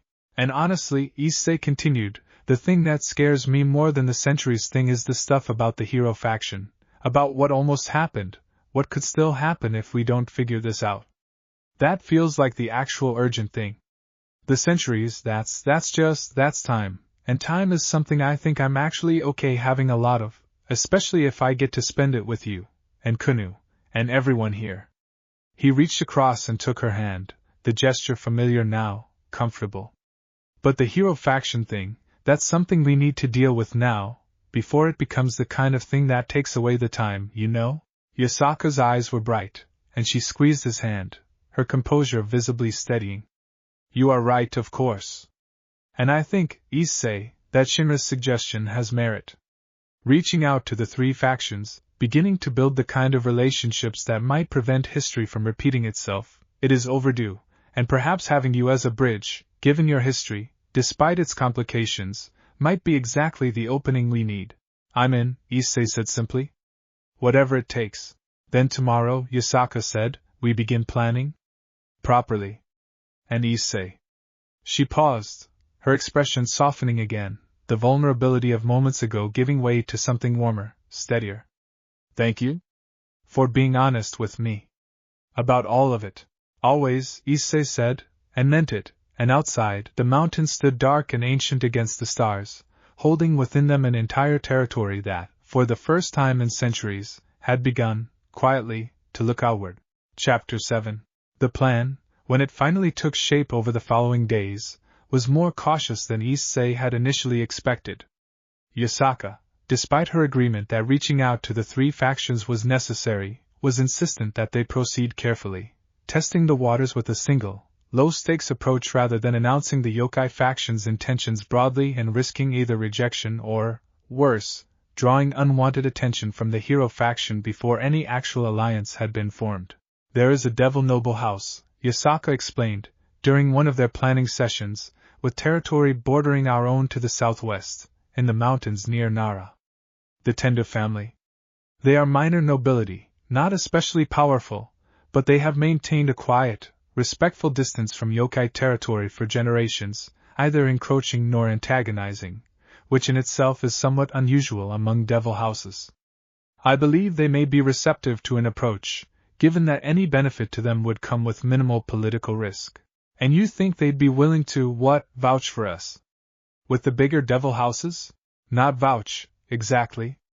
But devil society, like most supernatural societies, runs on networks of relationships and favors. A minor house that successfully establishes friendly relations with a previously isolated faction, particularly one that now has a heavenly dragon's bearer as its guardian, would gain a certain amount of prestige from being the first to do so. It would be in their interest to speak well of the arrangement to others, which could, over time, open doors to larger houses. Yasaka's expression carried the particular patience of someone who had spent centuries thinking in terms of decades rather than days. It is a slow process, Issei. I do not expect this to resolve quickly. But slow and steady has its own value, particularly when the alternative is moving too quickly and creating complications we cannot easily undo. That makes sense.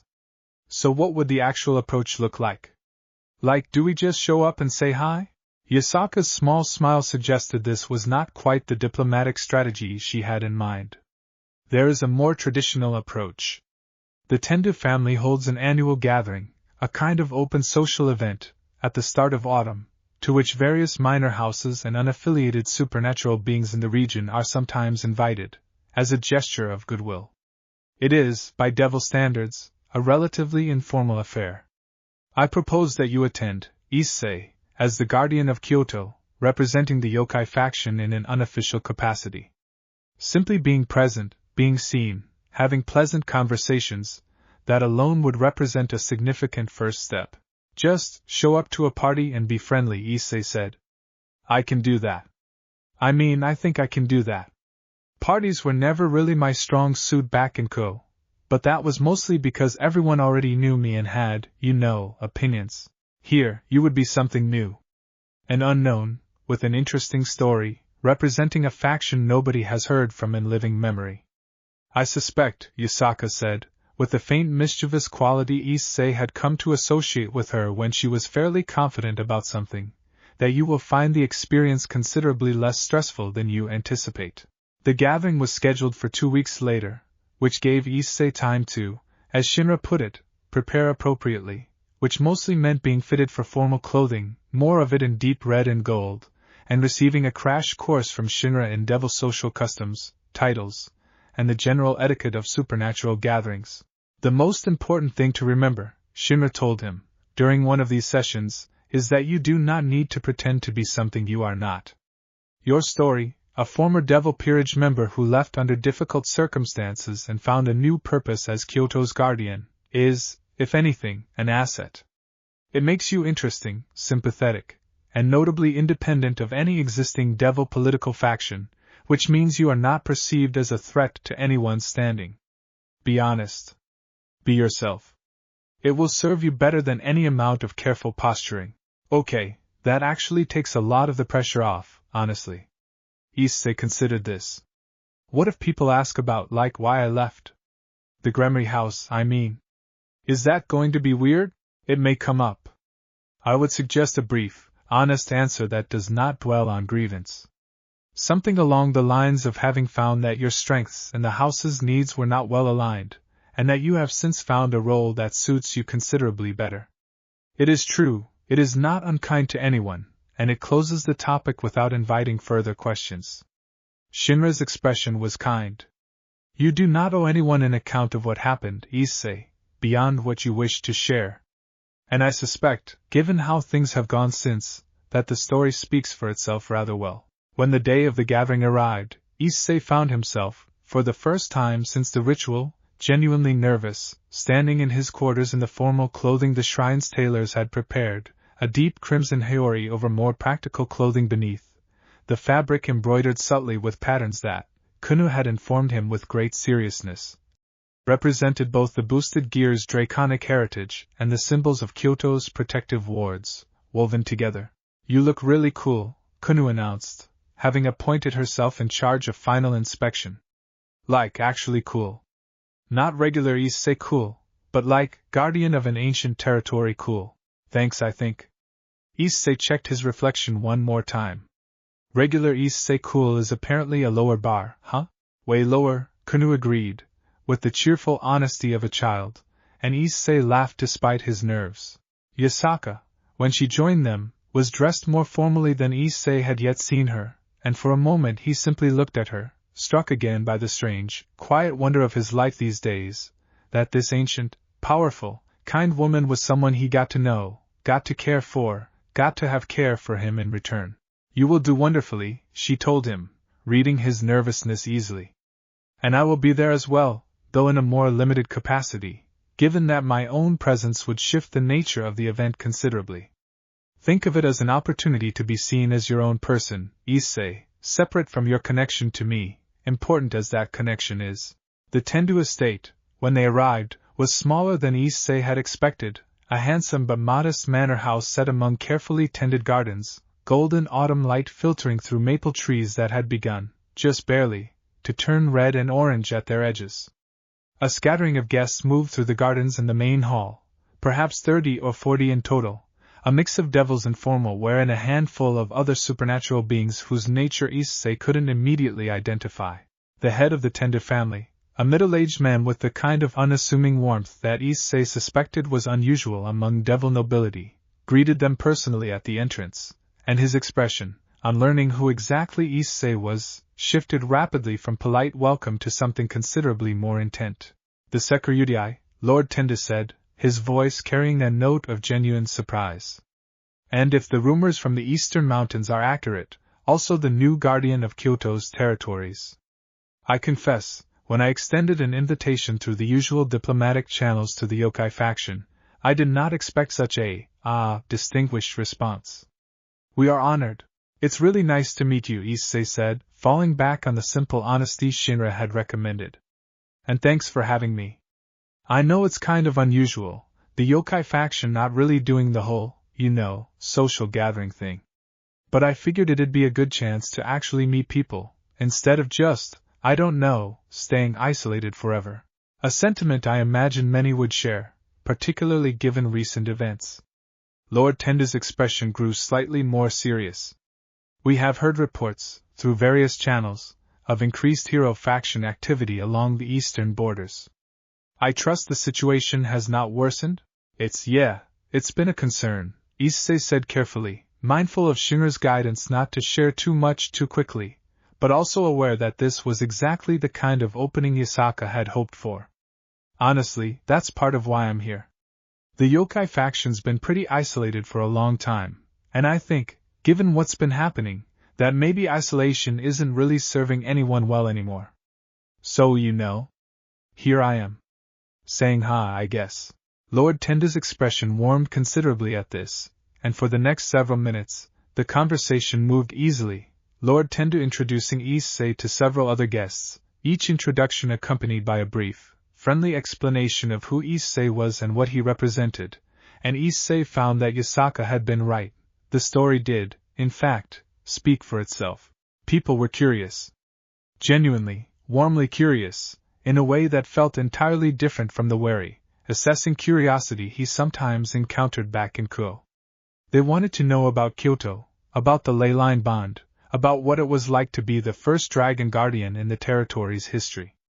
A few asked, gently, about his time with the Gremory house, and Issei found Shinra's suggested response worked exactly as predicted, a brief, honest acknowledgement that closed the topic without leaving anyone wanting more. By the time the gathering began winding down in the late afternoon, Issei had spoken with representatives from at least 6 different minor devil houses, 2 groups of unaffiliated supernatural beings who turned out to be from a small community of Tengu living in the mountains north of Kyoto, entirely separate from the Yokai faction but apparently sympathetic to similar concerns about hero faction activity. And even, briefly, a representative from the church, a young exorcist who, Issei was relieved to discover, seemed considerably more interested in discussing regional security cooperation than in anything resembling holy sword-related violence. "This went really well," Issei said to Yasaka, as they made their way back toward the carriage that would take them home, the autumn evening settling gold and quiet around them. Way better than I expected. I think people actually, liked me? Or at least liked the idea of, not being totally isolated anymore." "They liked you, Issei," Yasaka said, with the quiet certainty of someone who had been watching closely all afternoon. "Genuinely. I watched the conversations, even from a distance, and I have not seen that kind of warmth directed toward an outsider at one of these gatherings in longer than I can remember. You have a gift, I think, for making people feel at ease, for making them feel heard. It is, I suspect, the same gift that made you walk 5 hours up a mountain because you didn't like seeing someone get bullied. Maybe. I like talking to people. Finding out what they care about, what they're worried about. It's interesting." Issei shrugged, though he was smiling. "I guess back in Kuoh, nobody really wanted to hear about that kind of stuff from me, so I kind of forgot I was even good at it." "Well," Yasaka said, taking his hand as the carriage pulled away, the Tendu estate receding into the autumn dusk behind them, "they were wrong, and I am increasingly certain that their loss is going to be felt, sooner or later, in ways they have not yet begun to imagine. Because what happened today, Issei, the warmth, the curiosity, the genuine interest, that is the beginning of exactly what Shinra hoped for.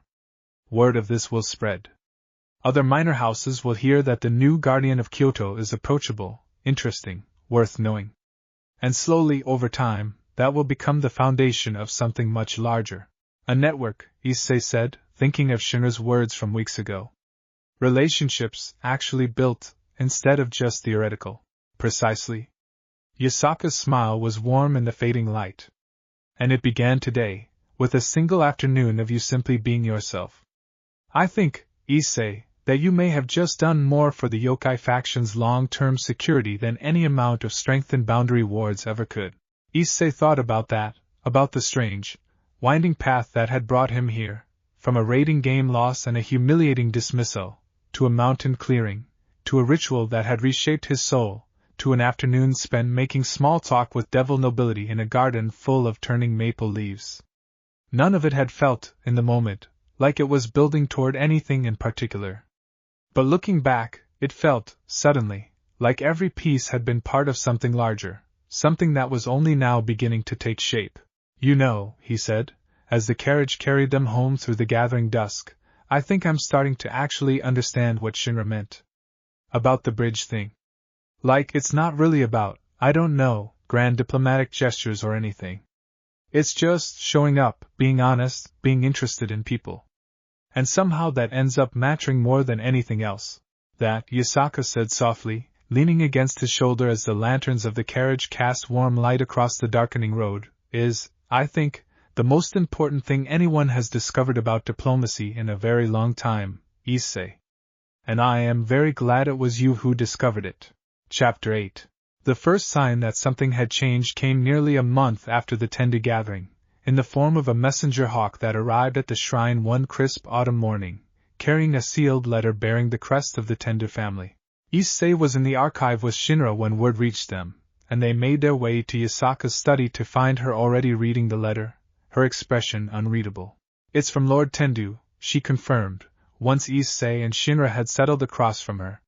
He writes to inform us that he has been approached, informally, by a representative of the Citri family, who had heard, through the kind of channels these things travel, about the yokai faction's new openness to outside contact, and about its guardians', his words, remarkably pleasant disposition for someone bearing a heavenly dragon. The Citri family, Issei repeated, and something cold settled in his stomach despite himself, because the Citri family meant Sona, and Sona's circle had significant overlap with the Gremory Peerage, with Rias, with everything Issei had walked away from 3 months ago. That's a pretty big house, right? One of the more prominent in the region, yes? Yasaka's eyes were on him, careful, reading his reaction. Issei, I am aware of the connection. Sona Citri and Rias Gremory are close, and any contact with the Citri family carries the possibility of word reaching the Gremory house, one way or another. I want you to know that whatever happens from here, we will proceed at whatever pace you are comfortable with. If you would prefer that I handle any direct contact with the Citri family personally, without your involvement, that is entirely reasonable. Issei thought about this for a long moment. 3 months ago, the prospect of any contact with anyone connected to the Gremory house would have felt like a wound reopening, raw and immediate. Now, sitting here, in this study, in this life he had built, he found that the feeling was different. Not absent, exactly. But smaller. Distant, the way an old injury aches sometimes in cold weather but no longer defines how you move through the world. No, he said finally. I think it's actually fine.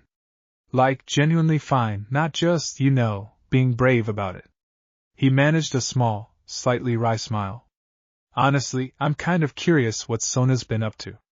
We were never, close, but she always seemed like the kind of person who'd actually want to know if something this big was happening near her territory, even if it had nothing to do with her directly. And if it does get back to Rias and the others somehow, well. He shrugged, and the gesture felt lighter than he expected. I'm not the same person they remember. I think that's probably worth them knowing, honestly. Not for their sake. For mine, maybe? Closure or something. Yasaka studied him for a moment, and whatever she saw in his expression seemed to satisfy her, because she nodded slowly. Then let us proceed. Lord Tenda's letter suggests that the Citri representative was, in his words, notably restrained in their inquiries, careful not to overstep, which suggests an awareness of the delicacy involved. I suspect Sona Citri, or whoever she has delegated this to, is being deliberately cautious, likely out of respect for the fact that this involves territory and politics outside her usual sphere. That sounds like Sona, Issei said, and found himself smiling slightly at the thought. She was always careful about that kind of thing. Probably the most careful person I knew, actually, now that I think about it. The response that Yasaka eventually sent, after careful consultation with both Issei and Shinra, was an invitation, of sorts, an offer to host a small, informal meeting at the shrine itself, between representatives of the Yokai faction and the Citri family, to discuss the possibility of establishing formal lines of communication regarding regional security concerns. Specifically the increased hero faction activity that both factions, it turned out, had reason to be concerned about. The meeting was scheduled for 2 weeks later, and in the time leading up to it, Issei found himself oddly calm, a calmness that surprised him when he examined it. He spent the days continuing his usual routines, tending the boundary wards, spending time with Kuoh, working through the archive with Shinra, and the looming meeting felt less like an impending confrontation and more like, simply, the next step in something that had already been set in motion. The day of the meeting arrived bright and clear, the autumn colors at their peak now, the mountains around the shrine a riot of red and gold and orange. Issei stood with Yasaka in the main courtyard as the Citri party arrived, a small group, just 4 people, which Issei recognized as a deliberate choice, a signal of good faith. Small numbers meant low risk, meant this was meant to be exactly the kind of careful, exploratory contact Lord Tenda's letter had suggested. Sona Citri herself led the group, exactly as Issei had half expected, her expression composed and professional as always, though her eyes widened slightly, just for a moment, when she registered who was standing beside Yasaka. Issei Hyoudou, she said, and there was something careful in the way she said it, an acknowledgement that this was, in fact, exactly as significant as the rumors had suggested. I confess I had heard the reports, but I admit I did not entirely believe them until now. Hey Sona. Issei found himself smiling, and the smile was genuine, easy in a way he hadn't expected. It's good to see you. It's been a while. It has. Sona's composure cracked, just slightly, into something more genuinely warm. You look well, Issei. Better than I think I have ever seen you, honestly. She glanced briefly at Yasaka, then back at Issei, something calculating but not unkind in her expression. I take it the reports of your, change in circumstances, are accurate. Yeah. I left the Gremory Peerage a few months ago. Came here. Things have worked out pretty well, all things considered. Issei gestured slightly toward the shrine, toward the mountains beyond, toward the whole quiet, vibrant life he had built here. I'm the guardian of Kyoto's territory now. Long story, but yeah? This is home now. Sona absorbed this with the kind of careful processing Issei remembered well from their time as fellow student council and peerage members, the visible work of someone updating a mental model to account for new information. I am glad, she said finally, and there was real warmth in it. Truly, Issei. I will admit I had concerns about how things were left in Kuoh. I did not agree with how certain matters were handled, though it was not my place to interfere in another house's internal affairs. She paused, then added, more quietly, for what it's worth, I believe several people came to regret how that situation was handled, somewhat after the fact. Though I imagine that means little to you now, given how well things appear to have turned out regardless. Issei considered this, the mention of regret, of people back in Kuoh perhaps having second thoughts about how things had ended. He found, examining his own reaction, that it didn't change much of anything. The decision he had made that night, walking out with a duffel bag and no plan, had led him here, to this courtyard, to this life, to Yasaka and Kuoh and the koi pond and the leylines humming quietly beneath the mountains. Whatever regret existed back in Kuoh didn't change any of that, and didn't need to. It's okay, he said, and meant it. Honestly, I think things worked out the way they were supposed to. I don't think I'm mad about it anymore, you know? Things are just really good here. And I think that matters more than whatever anyone back there thinks about it now. That, Sona said with the faint dry approval that Issei remembered as her highest form of compliment, is a remarkably healthy perspective, Issei.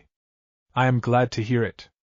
She turned, then, to more businesslike matters, and the conversation shifted toward the actual purpose of the meeting, the hero faction's increased activity, the historical patterns Shinra had identified, the question of what kind of communication and cooperation might be useful between the Yokai faction and the Citri territories, which, Issei learned, bordered Yokai land more closely than he'd realized.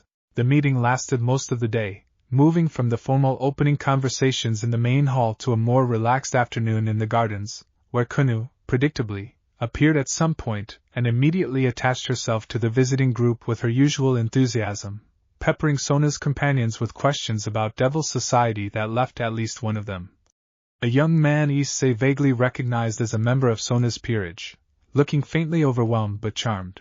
By the time the Citri party departed in the late afternoon, the foundations of something real had been laid, an agreement to establish regular communication regarding border activity, a shared concern about the hero faction's apparent escalation, and more informally, the beginning of what Issei suspected, watching Sona's expression as she said goodbye, might become a genuine friendship between two people who had once been, if not close, at least mutually respectful colleagues, and who now found themselves, unexpectedly, on the same side of something larger.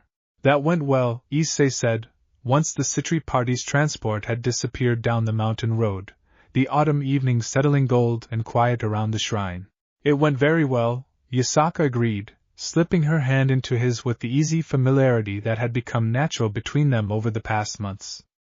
And Issei, I want you to know, watching you today, watching how you handled that conversation, the history, the complicated feelings that must have been present, even if only faintly. I am proud of you. Truly. Thanks. Issei squeezed her hand, looking out over the mountains, the autumn colors deepening toward evening, the whole territory spread out before them, alive and humming with the quiet energy of the leylines, of the boundary wards, of all the small lives, human and yokai and otherwise, that called this place home. You know, 3 months ago, if you told me I'd be standing here, having just had a friendly diplomatic meeting with my old student council president, about to start building some kind of, I don't know, regional security alliance, I would have thought you were describing someone else's life entirely. And now? Issei thought about it, really thought about it, the question settling into the quiet evening air alongside the last warm light of the sun.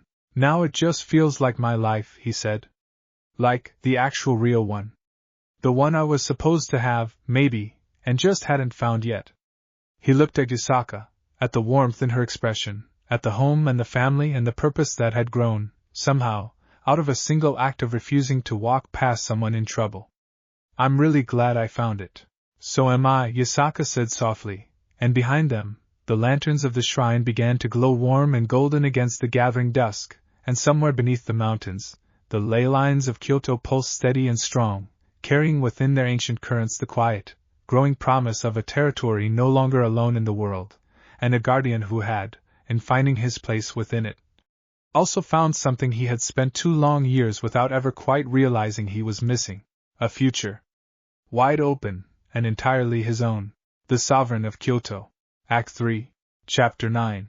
The first snow of winter came to the mountains around Kyoto on a Tuesday, soft and unhurried, the kind of snow that fell without drama, settling into the folds of the pines and the ridges of the shrine's tiled roofs like something that had simply decided it belonged there. Issei stood on the wooden walkway outside his quarters that morning and watched it come down, his breath misting in the cold air, the ley lines beneath him humming with a different quality now, slower, deeper, the way a great river moves differently in winter than in summer. For months had passed since the night on the mountain. He had stopped counting the days somewhere around the end of the 2nd month, when the counting stopped feeling necessary, when the days had become simply the days of his life rather than the days since he had left his old life behind. He had changed. He understood this abstractly, the way you understand things about yourself that other people can see more clearly than you can. The bond had not merely given him new senses and new power. It had given him a different quality of patience, the land's own patience, old and unhurried, a willingness to let things develop at their natural pace that had not come naturally to him before. It made him better, he thought, at the diplomatic work that had become an increasing part of his days. It made him better at listening, at sitting with silence instead of filling it.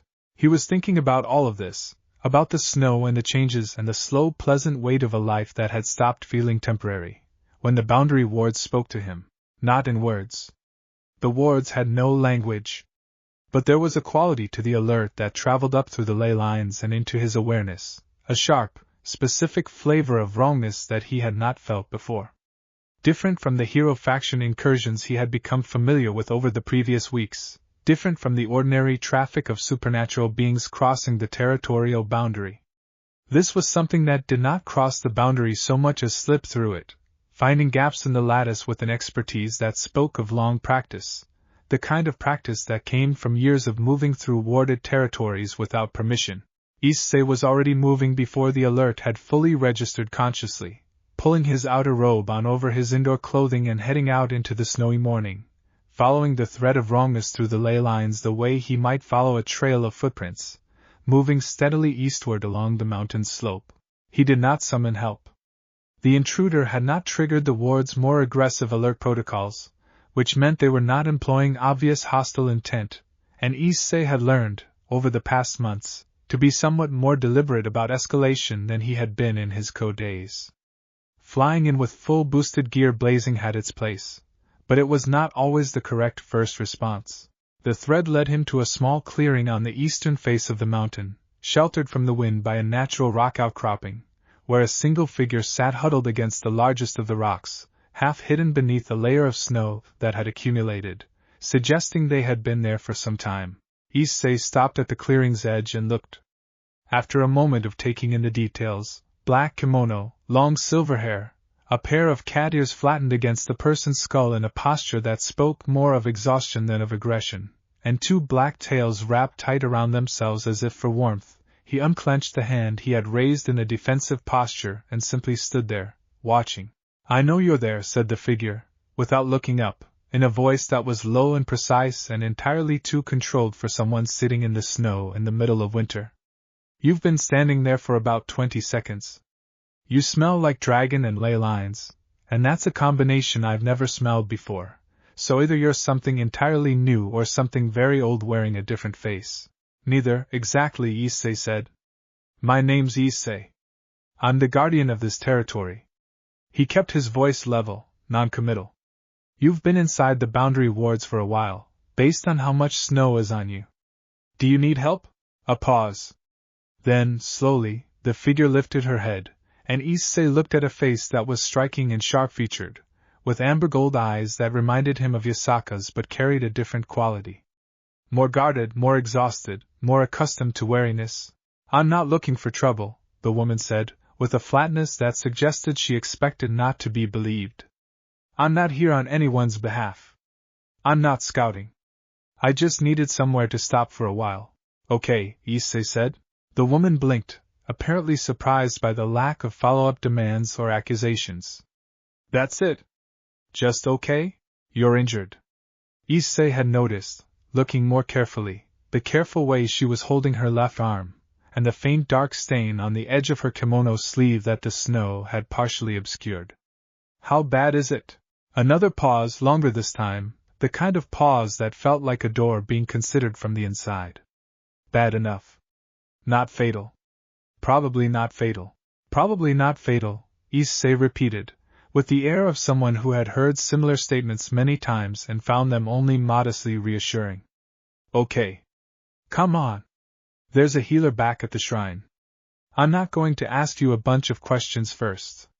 You can answer them or not once you're not bleeding in the snow." The woman stared at him for a long moment. He could see the calculation happening behind her eyes, the assessment of risk, of intent, of whether this was some elaborate trap. He had seen the same calculation in Yasaka's face the first night, in the clearing on the mountain, and he recognized it for what it was. Someone who had been burned often enough that warmth felt suspicious. "Why?" she asked flatly. "Because you're sitting in the snow with a probably not fatal injury and probably not leaves a lot of room for things to get worse." Issei shrugged. And also because you came here instead of somewhere else, which means either you knew this territory was safe or you were hoping it would be. I'd rather that hope turn out to be justified. The woman looked at him for another long moment. Then, moving with the careful deliberateness of someone managing significant pain, she pushed herself to her feet, wrapping her tails around herself against the cold. I'm Kuroka, she said, the name falling without elaboration. Nice to meet you, Kuroka. Issei said it as though this were an entirely ordinary introduction and not a stranger who had slipped through his boundary wards and was currently bleeding in the snow on his mountain. Watch your step on the way back. The rocks are slippery. He led the way back toward the shrine, and after a moment of stillness that felt like final consideration, he heard footsteps behind him in the snow, following. The shrine healer, an elderly Tanuki woman named Mitsuki who had been tending to the yokai community's injuries for longer than Issei had been alive, examined Kuroka's wound with the brisk efficiency of long practice and the expressive eyebrow-raising of someone who had opinions about the state in which patients arrived at her door but had learned to keep most of those opinions for after the patient was stabilized. Sword wound, she told Issei, without particular surprise. Holy light blade, from the residue. Not deep enough to be immediately life-threatening, but the holy light contamination would have caused significant problems left untreated for much longer. She began working with the focused concentration of someone entirely absorbed in her task. Issei leaned against the doorframe of the treatment room and waited. Kuroka, sitting on the low examination table, had not looked at him since entering the shrine, her gaze moving over the room, the corridor, the windows, cataloging exits and threats with an automatic efficiency that spoke of long habit. The hero faction, Issei said, not quite a question. Kuroka's eyes moved to him. You recognize the wound style? We've had a few encounters with them over the past months. Their blade users leave a specific residue. Issei kept his tone even. They've been probing this territory's borders fairly regularly. I'm guessing you ran into them somewhere nearby? Southeastern approach, about 10 miles out. Kuroka's voice carried the flat precision of someone giving a report rather than telling a story. 4 of them. I wasn't their target, I don't think. I stumbled across them while they were working on something. A ward disruption device. They were trying to anchor it to an old marker stone in the area. I interrupted them, they took exception to the interruption, and here I am.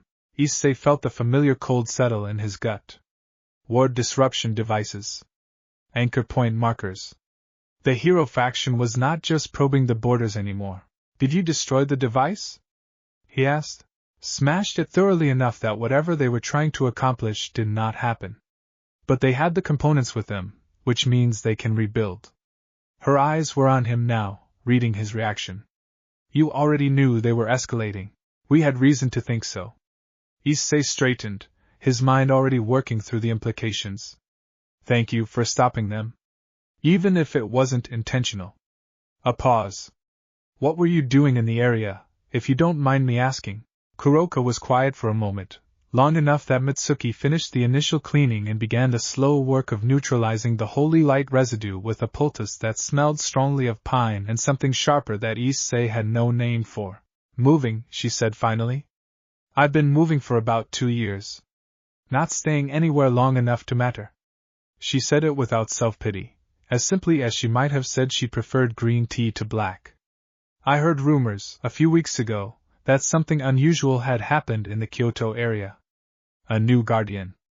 A dragon guardian, which shouldn't be possible, combined with yokai spiritual energy in a way that the old records say cannot happen. I was curious enough to come check it out personally, apparently. I was in the area. A beat. And the other rumors, about the hero faction's increased activity, those were relevant to me as well, given that they and I have history. The smallest, almost involuntary flicker of something passed across Kuroka's face when she said the word history, something that Issei didn't push on. There were layers there, compressed and careful, and he had learned that the best way to let those layers open was to give them time rather than to pry. You're less alarmed by all of this than I expected, Kuroka said. Most territorial guardians would have had me in a questioning room by now.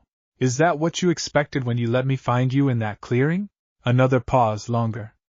I expected to be dealt with efficiently, she said carefully. which could have meant a lot of things. Well, Mitsuki's pretty efficient, if that helps. Issei gestured toward the healer, who ignored them both with the focused dignity of someone with more important things to attend to. You can stay until the wound's properly treated. After that, the choice is yours. But if you want to talk about what you saw with that hero faction device, I'd appreciate it, because it sounds like information we actually need.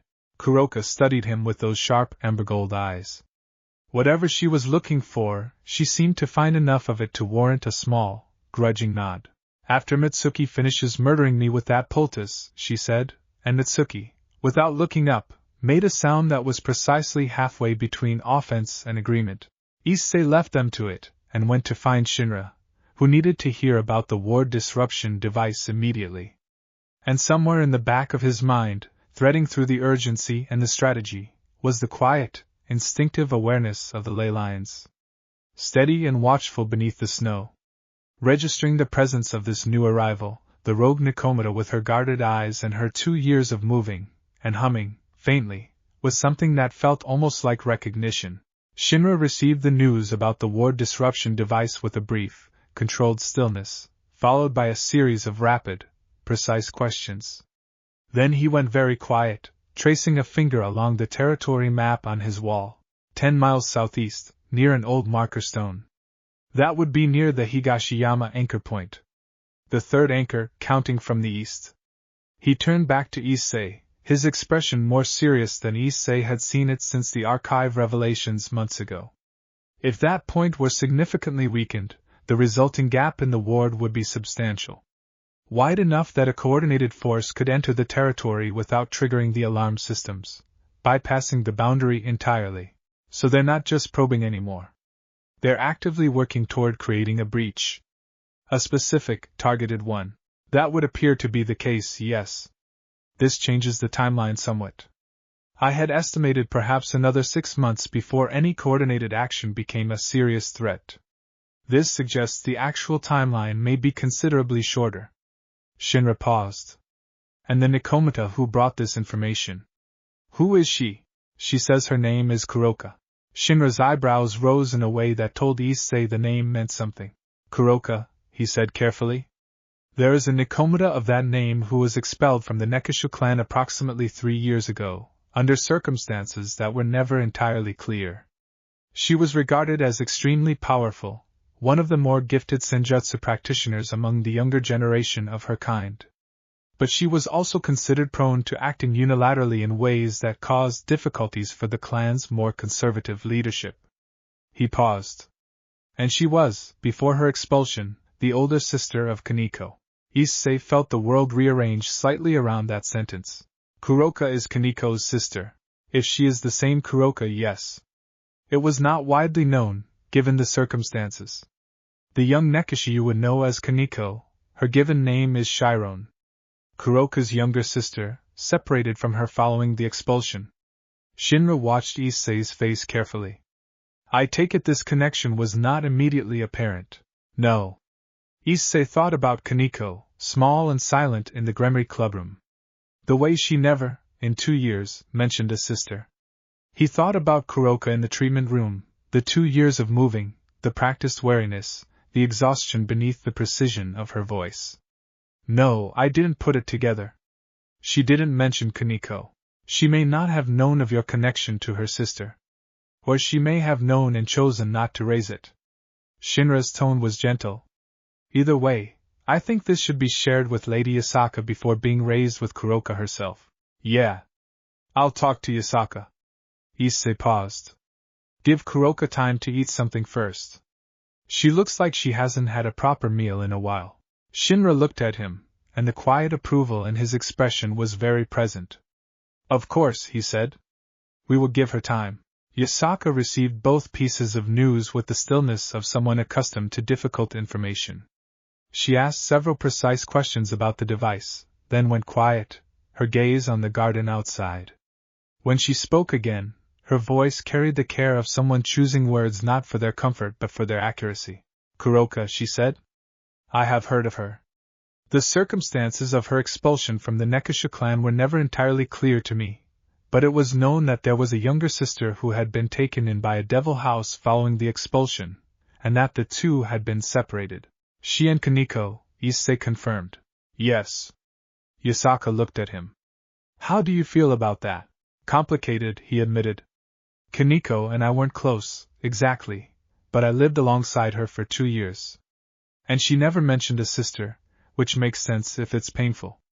But Kuroka, whatever happened 3 years ago, she's here, she's injured, and she stopped the hero faction's device at real cost to herself. He found the thought. I think whatever happened in the past doesn't change what's actually in front of me right now. Which is someone who needs help and who might, if she's willing to stay, be someone this territory could genuinely use. Yasaka watched him with the particular warmth that appeared when he said things she had been hoping he would say. I agree, she said. Whatever her history, Kuroka has earned, at minimum, the welcome we would give anyone who stopped a hero faction operation at personal risk. What she does with that welcome is up to her. I was thinking I'd talk to her after dinner. Just honestly. Tell her what we know about the escalation, what we're trying to build here. Not ask her to stay. Just show her what this place is and let her decide. And the connection to Kaneko. Will you raise that? I think so. Carefully. But she deserves to know I know, rather than finding out later that I'd kept it from her. He shrugged, and the gesture carried the quiet confidence that 4 months in this life had built into him. Honesty has worked out okay for me so far. It has, Yasaka agreed, and outside the winter snow continued to fall, soft and unhurried, settling into the folds of the mountain as though it had always belonged there. Chapter 10. Dinner at the shrine was not a quiet affair under normal circumstances, but that evening it was quieter than usual. The regular community dinner shifted to a smaller gathering to give their unexpected guests space to breathe. Kuroka sat at the low table with Issei and Shinra, eating with the focused concentration of someone who had, as Issei had suspected, not had a regular meal in some time. She said almost nothing for the first 20 minutes, and nobody pressed her, a restraint that seemed to register, because by the time Mitsuki brought out a second round of rice and broth, the tension in Kuroka's shoulders had dropped by a perceptible degree. Kunu had made a brief, curious appearance at the doorway earlier in the evening, examined Kuroka with the frank, open assessment of a child who had not yet learned to disguise curiosity as something more polite, and then declared that she had cat ears and therefore was interesting, before being gently redirected by a passing shrine attendant who was clearly more practiced at managing Kunu's enthusiasms than most. Your daughter? Kuroka asked, not looking up from her bowl.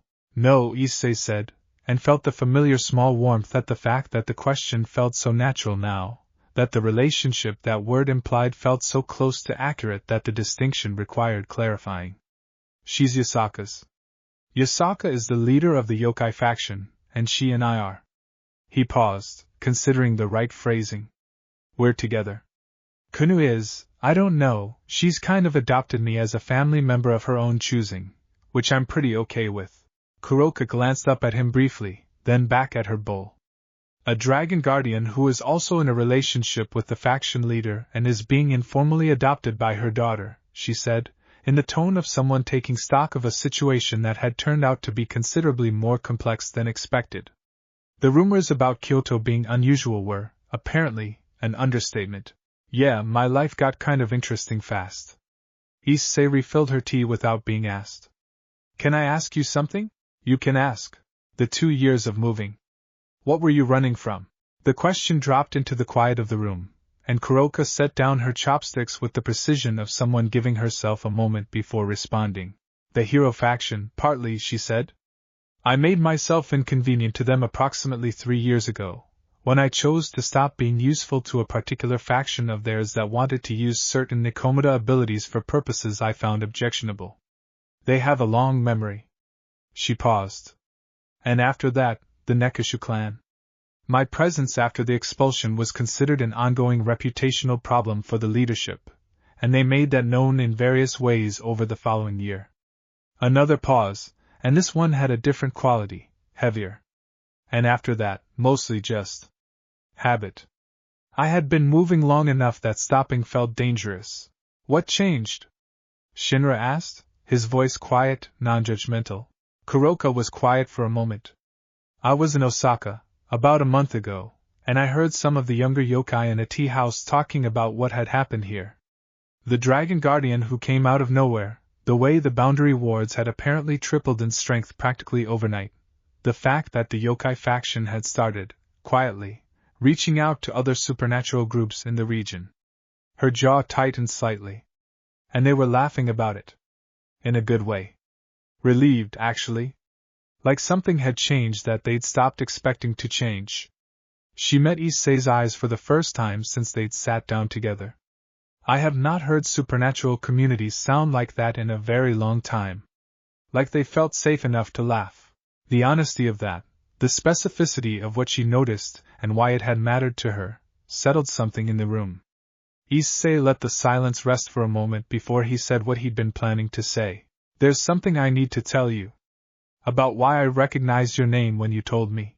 Kuroka's expression went careful. Not fearful, but guarded, the way it had been at the beginning of the evening before the meal had eased some of the sharp edges. All right, Kaneko, Issei said. Her name is Kaneko. Or Chiron. I knew her in Kuoh. I was in the same devil peerage as her for about 2 years. She never mentioned a sister, not directly, but... He watched Kuroka's face and saw, very quickly and very thoroughly suppressed, something that he recognized, because he had seen the same expression on Kaneko dozens of times, a flash of feeling so immediate, and so unguarded that it arrived before the walls could go up. I left the Gremory Peerage about 4 months ago, so I don't know how she is now. But when I left she was. He thought about how to be honest without being careless. She was safe. She was with people who cared about her, even if she didn't always make it easy for them to show it. She was learning, slowly, to be less alone than I think she'd taught herself to be. The room was very quiet. Kuroka was looking at the tabletop, her hands flat against the wood, perfectly still, and Issei couldn't read her expression from this angle. You're telling me this now, she said, and her voice was careful and controlled in the way it had been when she was still deciding whether to trust him. Why? Because you deserve to know that I knew. And because I think not telling you would have been a way of managing you instead of being straight with you, and I don't do that with people I'm hoping will trust me. He paused. I'm not trying to make decisions for you about what this means. I just didn't want to have a conversation about you staying here, or about any of this, while sitting on something that relevant. Kuroka was quiet for what felt like a long time. Shinra sat still with the patience of someone who had learned, over centuries, that some silences needed to complete themselves. She is well, Kuroka said finally, very quietly. That is. A pause. That is good to hear. Yeah, Issei said. I thought it would be. The silence that followed was different from the one before. Something in it had shifted, some compressed weight loosening fractionally, and when Kuroka picked up her chopsticks again and returned to her meal, the movement had a different quality than it had before, less like the mechanical fueling of a body in motion and more like someone allowing themselves to sit still for a moment. They talked for a while after that, more easily, moving from the personal to the practical with the gradual inevitability of people who have found that they can be honest with each other, and therefore have more useful things to discuss. Issei laid out, clearly and without political softening, exactly what they knew about the hero faction's campaign against the territory, the historical patterns Shinra had identified, the timeline implications of the ward disruption device Kuroka had destroyed. Kuroka listened, and her listening had the active quality of someone filing information with immediate strategic relevance. The device, she said, when he finished. I've seen something similar, once before. About 18 months ago, in Tohoku. A small community of Oni who had been maintaining a warded territory in the mountains there. The hero faction used a similar approach, anchoring disruption points to the existing ward structure, then waiting for the weakening to create a natural entry point. She paused. The Oni community did not survive the incursion that followed. The weight of that landed in the room. How long between the disruption devices being placed and the actual incursion? Shinra asked. Approximately 6 weeks. They needed time for the devices to work gradually, so the weakening didn't trigger the ward's alarm protocols. If it happened too fast, the ward would respond defensively. slowly enough, and it looks like natural degradation. Kuroka's voice was flat with the flatness of someone reporting something they had not been able to prevent, and had spent time since thinking about. I don't know if they've already placed other devices at your remaining anchor points, or whether what I interrupted yesterday was only the beginning. But I would strongly recommend checking each anchor point personally, as soon as possible, for any foreign energy signatures. That's something I can actually do, Issei said immediately. The anchor points all feel slightly different to me now, individually. I've been tending them regularly enough that I think I'd notice if something foreign was attached to one of them. He looked at Shinra. Can we do a full circuit tomorrow morning? I will arrange it, Shinra said, already making notes. He looked at Kuroka. You said you have seen a similar device before. Do you know how to identify them reliably? The energy signature? Yes. They use a specific inversion technique, a kind of anti-senjutsu construct that works against the natural spiritual flow of a warded space. If you know what you're looking for, they're not hard to identify. If you don't know, they're effectively invisible against the background noise of an active ward. Kuroka paused, and there was a brief, considering quality to the pause that Issei was beginning to recognize as the moment just before she decided to offer something. I can show you what to look for. If that would be useful. That would be extremely useful, Issei said. Kuroka looked at him for a moment, and then she did something he had not yet seen from her. She nodded, just once, small and definite, and it carried in it something that was not quite acceptance, and not quite agreement, but was something close to both, a kind of provisional settling, the decision not yet fully made but the door no longer closed. Then I will stay long enough to do that, she said. After that. She left the rest unsaid, and Issei didn't push it. That's fine, he said. Long enough to do that is enough. The rest figures itself out. That night, after the dinner had ended and Shinra had returned to his office and Kuroka had been shown to one of the shrine's guest quarters by a politely curious attendant, Issei found himself, as he often did in the evenings, at the koi pond. The snow had stopped during dinner, and the shrine grounds lay white and still beneath a clear winter sky, the stars extraordinarily bright and the cold dry air. Yasaka joined him, wrapping herself in a heavy outer kimono against the cold, and settled beside him with her 9 tails arranged against the chill, the warm golden presence of her beside him as familiar now as the sound of the leylines. How did it go? She asked. Better than I expected. He told her the substance of it, the 6-week timeline from Tohoku, Kuroka's offer to help identify the devices, the way the conversation had shifted when the honesty about Kaneko had been out in the open. Yasaka listened, and her expression when he finished carried that particular quality of careful satisfaction that meant she had hoped for something specific and gotten it. She is going to stay, Yasaka said. Not a prediction exactly. More like a recognition of something already in motion. I think so.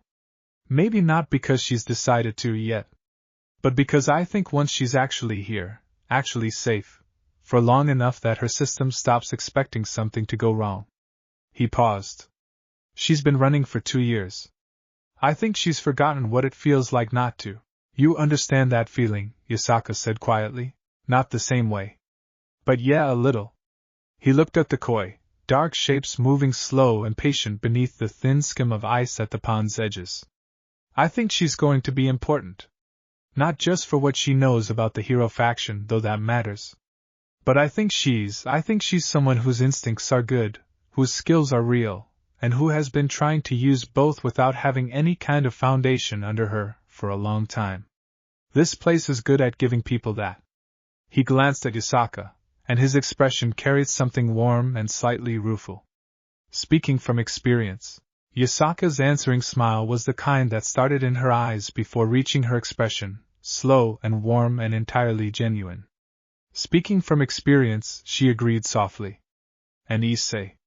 The connection to Kaneko. The way you handled that. Was it okay? It was exactly right. She reached over and took his hand, the gesture as natural now as breathing. You continue to surprise me, you know. Not with grand gestures or extraordinary power, though you have both of those in abundance. But with the small, careful, honest things. The willingness to tell someone something difficult because they deserve to know it. The patience to let a person decide their own timing without rushing them toward it. She turned to look at him in the starlight, and her expression was soft with something that had taken a long time, he suspected, for her to allow herself to feel openly. I am very glad you walked up that mountain 4 months ago. I'm very glad you were there when I got to the top, Issei said, and the simplicity of it, the plain truth of it, settled between them like the snow, quiet and complete. They sat together in the cold, watching the stars, the leylines humming warmly beneath the frozen ground, the shrine glowing gold behind them, and somewhere in the east wing, in a guest room that smelled of pine and old cedar, a robed Nikomata with silver hair and 2 years of exhaustion behind her lay awake in the quiet, listening to the sounds of a place that seemed, and probably, not to want anything from her that she couldn't freely give. And finding that the silence here felt different from any silence she had known in a very long time. Safe. It felt safe. And that, of all the strange things that had happened to Kuroka in 2 years of moving, was the strangest of all. Chapter 11. The circuit of the anchor points began at dawn the next morning, Issei and Kuroka moving through the snow-blanketed territory in the cold blue light of early winter, Shinra accompanying them at a slight distance with a portable recording kit, and the air of a man who had survived several hundred winters and found all of them adequately managed by sufficient layering. Kuroka moved through the mountain terrain with a fluid, unhurried precision that Issei found impressive and slightly humbling, navigating terrain that he was still sometimes uncertain on despite 4 months of daily traversal. She moved the way, he thought someone moved when their body had learned that the ground was not necessarily reliable, and had therefore decided to remain in perpetual readiness for whatever the ground might next decide to do. It was the movement of long practice in uncomfortable circumstances, graceful in the specific way that survival instincts, made habitual, eventually became. At the first anchor point, the Kitayama anchor on the territory's northern edge, she crouched beside the marker stone and placed both hands against it with a care that was entirely unlike the cautious probing of someone unfamiliar, and far more like the methodical assessment of a practitioner who knew exactly what she was looking for and where to find it. Here, she said, after a moment, and her voice had taken on the flat, focused quality of someone operating in their area of genuine competence. Along the lower left quadrant of the stone's face. Feel it? Issei crouched beside her, placed his hand against the stone, and extended his awareness into the anchor point with the careful, practiced touch he had developed over the previous months. For a moment he felt only what was familiar, the dense, warm concentration of leyline energy, the healthy hum of a point well maintained. Then, following the direction she'd indicated, he found something else. A thread of energy so precisely calibrated to resemble the background noise of the anchor that he genuinely might not have noticed it without knowing what to look for. It was subtle in the way that very deliberate things are subtle, not naturally unobtrusive but crafted to appear so. I feel it, he said slowly. It's not quite right. Like a note that's almost in tune but isn't.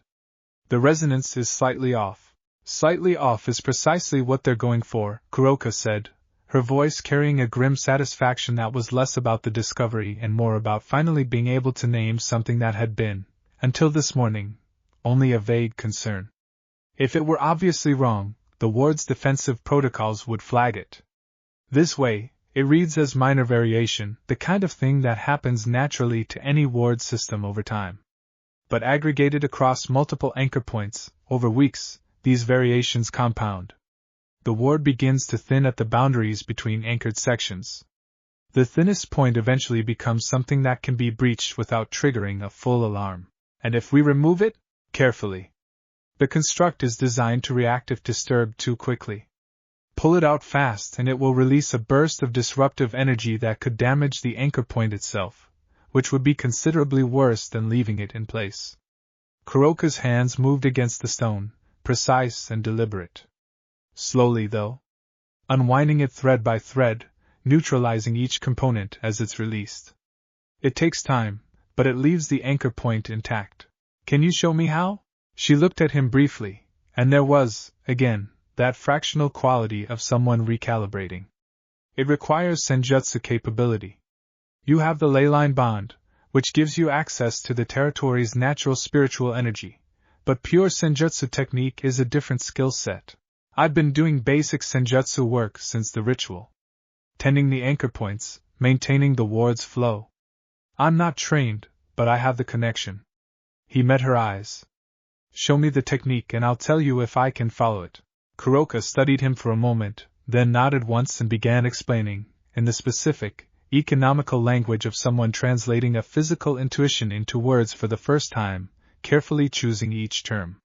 She demonstrated with a thin thread of her own energy, visible to both of them in the cold morning air as a faint shimmer of purple-gray light, showing how to identify each component of the construct, how to isolate it from its neighbors, how to neutralize it without disturbing the ones adjacent to it.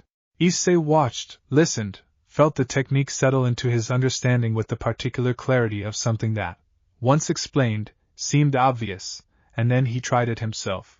His first attempt moved too fast, and he felt the construct's reactive bristle immediately. The way a trapped animal stiffens when it senses an attempt to free it is actually capture and disguise. He pulled back, waited, breathed, and tried again, slower this time, more patient, the land's own patience flowing through him from the leylines, and this time the first thread came loose without resistance, dissolving harmlessly against the anchor point's natural energy. Good, Kuroka said, with the spare approbation of someone who gave compliments precisely rather than generously, which made the word feel considerably weightier than it would have from someone more free with praise. It took nearly 2 hours to clear the Kitayama anchor point entirely, working together, Kuroka leading and Issei following her technique with the growing confidence of someone who has found that a new skill fits the shape of abilities they already possess.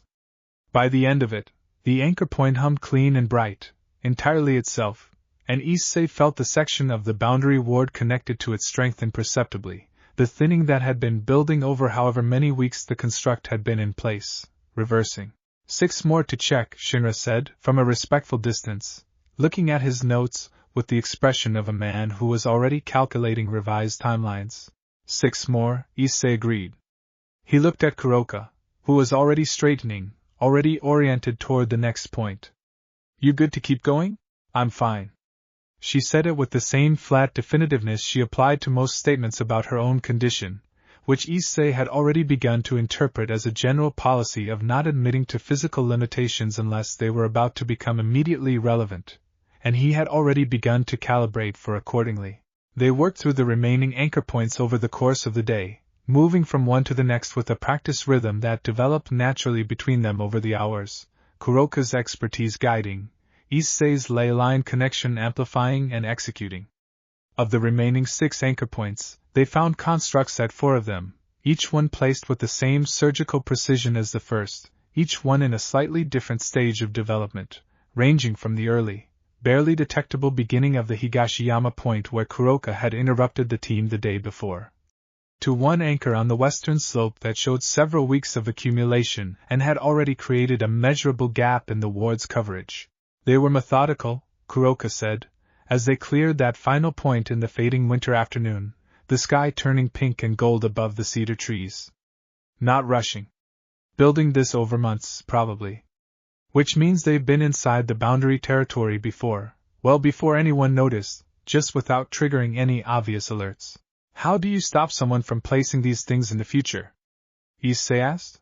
You can't, entirely, without making the ward itself so aggressive that it becomes impossible for ordinary supernatural beings to cross it, which would defeat the purpose of having a territory where people actually live. Kuroka straightened, wiping snow from her hands. What you can do is make the constructs harder to place, by making the anchor points more responsive. A more sensitive anchor point will resist the initial introduction of the construct, give the placer much less time to work before triggering an alarm. She looked at him. The kind of leyline connection you have with this territory, the strength of it, if you reinforced each anchor point deliberately, increased its sensitivity and its responsiveness, it would significantly reduce the window the hero faction has to work with. I can do that, Issei said. It would also mean you'd feel any attempt to introduce a foreign construct almost immediately. Possibly while it was still happening.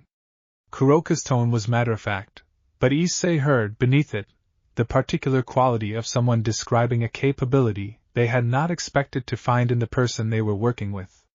You'd essentially become the most comprehensive early warning system this territory has ever had, for this specific type of attack. Okay, but you need to be able to identify what I'm feeling and tell me what it means, Issei said. Like I can feel when something's wrong with the wards, but you're the one who knows what the wrong things are. I'd feel the alarm, but I'd need your expertise to know what we were dealing with and how to respond. The implication settled in the cold air between them, clear to both of them and unspoken for a moment. Kuroka looked at him, and her expression carried a quality that was not quite decision, not quite acceptance, but something in between. That would require me to be present, she said carefully. Yeah, Issei agreed. It would. Another silence. Shinra, who had been walking behind them and was very clearly pretending to review his notes, with great intensity, said nothing.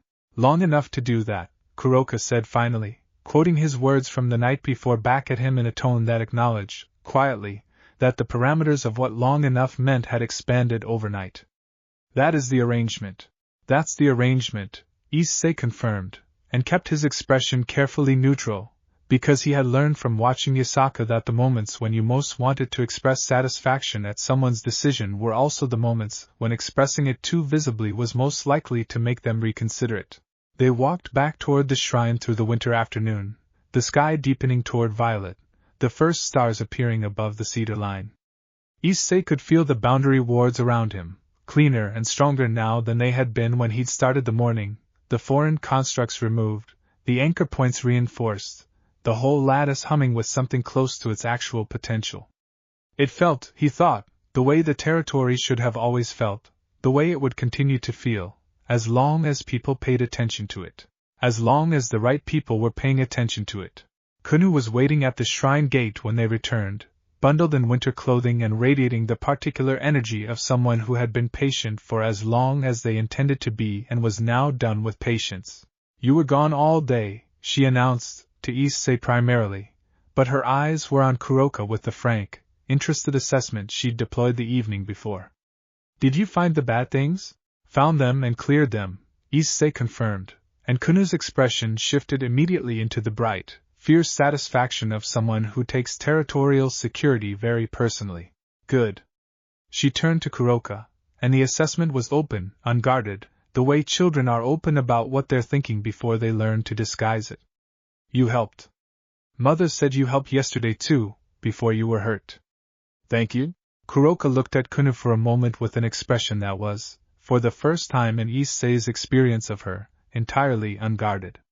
Something in it moved, some deep and carefully maintained stillness shifted, and the expression that replaced it was not quite recognizable as any single emotion but contained several at once, all of them old and unprocessed, rising briefly to the surface before she brought her composure back into place.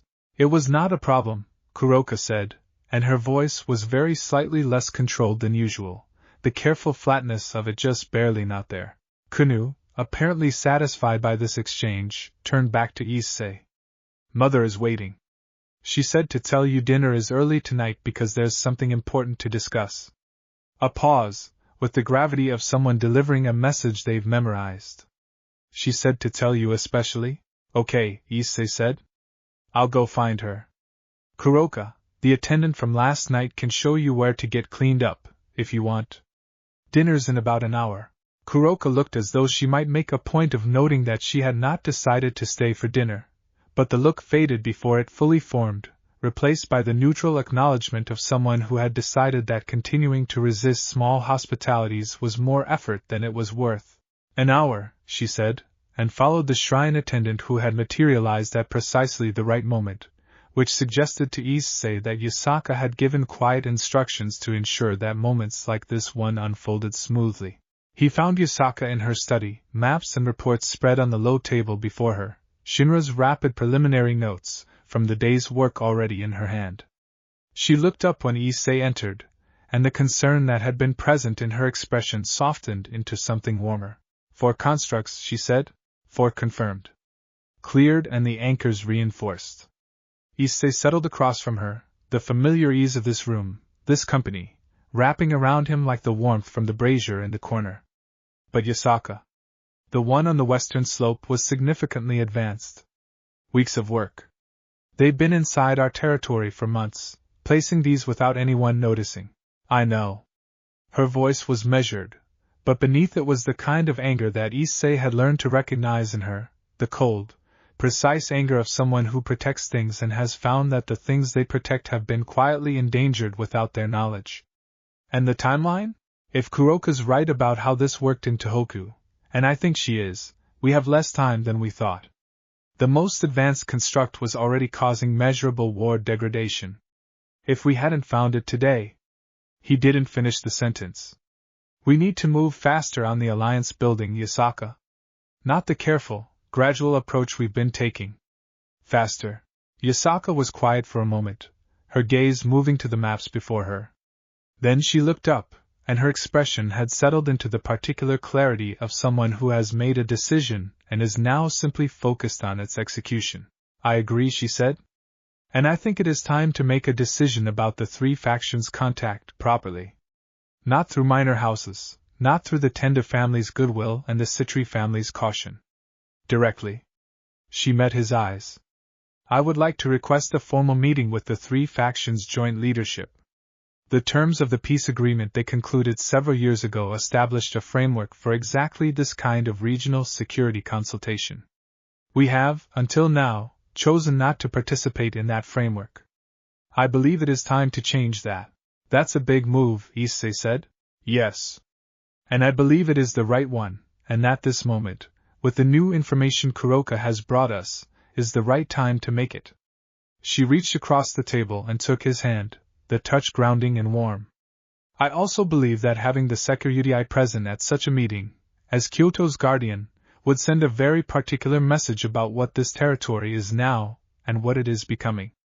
A message that I think could matter considerably, given the history. You want me in the room, Issei said. I want you beside me, Yasaka said, and it was both a strategic statement and something more personal, carrying both meanings without confusion. As you always are, in every room that matters.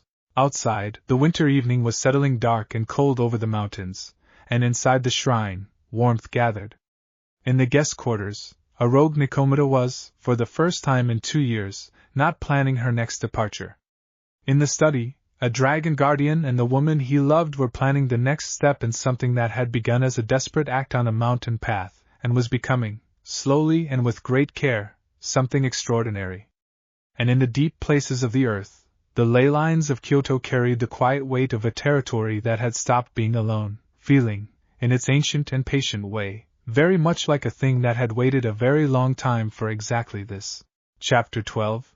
The formal request for a three-factions consultation was sent through 3 separate channels simultaneously.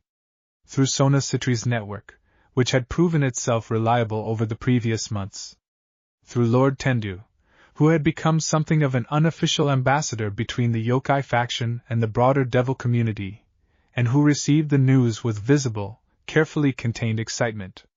And through a third, older channel that Shinra opened with quiet efficiency, a line of communication that connected directly to the Fallen Angel faction's regional representative, a contact maintained so carefully over so many decades that Issei had not known it existed until Shinra revealed it during the planning meeting. We have maintained certain discrete relationships over the centuries, Shinra explained, when Issei raised an eyebrow at this. Not alliances. Simply, lines of communication. The kind that are useful to have and that cost relatively little to maintain, and that occasionally become invaluable when circumstances change. He paused. Lady Yasaka has always believed in having more doors than you immediately need, Issei. It is one of the qualities that has allowed the Yokai faction to persist through periods when most comparable factions did not. She's very good at the long game, Issei said, with the particular warmth of someone who finds this quality deeply impressive. She is exceptional at it, Shinra agreed, with the warmth of someone who has watched her play it for several hundred years. While they waited for responses from the 3 factions, the days at the shrine took on a new quality, a sense of momentum building quietly beneath the surface of ordinary life, the way a river builds before it reaches a drop, not dramatically, not with obvious urgency, but with a deepening current that everything else seemed to move in awareness of. Kuroka remained. She did not announce this decision. She simply did not leave, And after the first week had passed and then the second, the question of whether she was staying had quietly answered itself by no longer being a question. She moved through the shrine community with the watchful, deliberate quality that Issei had noticed from the first day, always slightly apart, always alert, but gradually, incrementally, allowing the distance to reduce. She sparred with some of the younger shrine guardians in the mornings, training sessions that began as assessment of local capability and evolved, within days, into actual instruction, Kuroka demonstrating techniques with the economy of someone who has learned to teach not through extensive explanation but through precise demonstration and immediate correction. Kuoh, predictably, attached herself to these sessions with an enthusiasm that was at first tolerated, then quietly welcomed, Kuroka adjusting her instruction without comment to include the younger girl in exercises appropriate to her level. Issei watched this happen over 3 mornings before mentioning it, and when he did mention it, carefully, to Yasaka, she smiled with the expression of someone who had been waiting for him to notice. Kuroka is good with her, Yasaka said simply. She has been, since the second day. I did not say anything because I did not want to weight the interaction with expectations before it found its own shape. You were just letting it happen. I was ensuring that the conditions for it to happen were present, and then yes, letting it happen. A pause. Kuoh has been asking about her. After the training sessions, in the evenings. Questions about what Kuroka knows, where she has been, things she has seen. I think, to Kuoh, Kuroka represents something both familiar and fascinating. Familiar because she is Nikomata, which is a kind she understands. Fascinating because she has lived a kind of life that Kuoh, who has grown up in the relative safety of the shrine community, can barely imagine. Issei thought about this. About Kuoh, who had grown up here, surrounded by warmth and community and the formidable, devoted protection of a mother who had never let her feel alone. And about Kuroka, who had spent 3 years in the opposite of all of that. He thought about what it might mean for the two of them to have found each other, the sheltered child who wanted to know the world, and the wandering woman who had forgotten what shelter felt like. Good things are happening here, he said, and the simplicity of it, the plain contentment in it, made Yasaka look at him with the expression that he had come to understand meant she was feeling something that she had not yet found words for. The first response to their 3 factions consultation request came from the fallen angels, of all parties, which Shinra said was unusual but not entirely surprising, since the fallen angel faction's regional leadership had historically been more pragmatic than either of the other 2 parties and less encumbered by the specific political sensitivities that the devil and angel factions sometimes struggled with. The response was from someone named Azazel, whose name Issei vaguely recognized from conversations in Kuoh that he had not, at the time, paid close enough attention to, which he now regretted. The message was characteristically direct, expressed interest in a consultation, asked for specifics about the information Kyoto's representatives wished to share regarding hero faction activities, and added, at the end, in what seemed to be a personal rather than official addition to the message, a brief note of curiosity about the security situation, phrased in a way that managed to convey genuine intellectual fascination without being rude about the unusual nature of the circumstances. He sounds like he would be interesting to talk to, Issei said, reading the message. He is, Shinra confirmed. Azazel is, by all accounts, one of the most genuinely curious minds in the current supernatural world. His interest in sacred gears is extensive and real. He will have a great deal to say about your situation, if you give him the opportunity. A pause. He can also be unpredictable, and he does not always operate within the lines of formal protocol. But his core intentions are, I believe, genuine. He has invested significantly in the cause of supernatural peace, for reasons that appear to be actual conviction rather than mere strategic positioning. The response from the Devil faction came through Sona's channel 2 days later, confirming that the Citri family would act as facilitators for a broader consultation and expressing, through Sona's typically precise language, that there was significant interest at multiple levels of Devil society in formal engagement with the Yokai faction, and that the Gremory family had been informed of the consultation but would not be directly represented at the initial meeting, a detail that Sona presented. With the careful neutrality of someone who had made a deliberate choice and was indicating it without elaborating on it. Issei read that part of the message twice, and then set it down carefully. They told Rias, he said. They told the Gremory family, Yasaka confirmed, watching him. Which is not quite the same thing, but practically speaking, yes, Rias Gremory is likely aware that this meeting is happening and that you are involved. Her voice was gentle. Issei. I'm fine, he said, and checked whether it was true, the way he had learned to check, since coming here, rather than simply asserting it. And it was, actually, true. Not without any feeling, not without the small, distant ache of something complicated. But fine. Fundamentally, clearly fine. I just wanted to know. That's all. Of course. Yasaka held his gaze for a moment longer, confirming what she saw in it, and then the conversation moved on. The Angel faction's response arrived last, via a channel that Shinra handled directly without much explanation, and confirmed participation in the consultation with a formality that Issei associated, from everything he'd heard, with the typical communication style of the more traditional Angel faction representatives. The message was polite, careful, and contained exactly as much warmth as was necessary for diplomatic courtesy, which was an amount Issei could count with some precision. The meeting was scheduled for 2 weeks out, at a neutral location, a facility in the mountains between Kyoto and Nara that had been used for exactly this kind of supernatural diplomatic gathering before, its status as neutral ground established through decades of careful maintenance. In the time leading up to it, Issei found himself in an unexpected set of preparation conversations, the most unexpected of which was with Kuroka. She had appeared at the door of the study where he was reviewing relevant materials one evening, and stood there for a moment with the air of someone who had debated whether to knock and decided in favor of it only at the last possible moment. You'll be representing the Yokai faction at the 3 factions meeting, she said. Yeah. With Yasaka. She'll lead, I'll be there as the guardian. The 3 factions' leadership will have extensive profiles on the Sekyudai.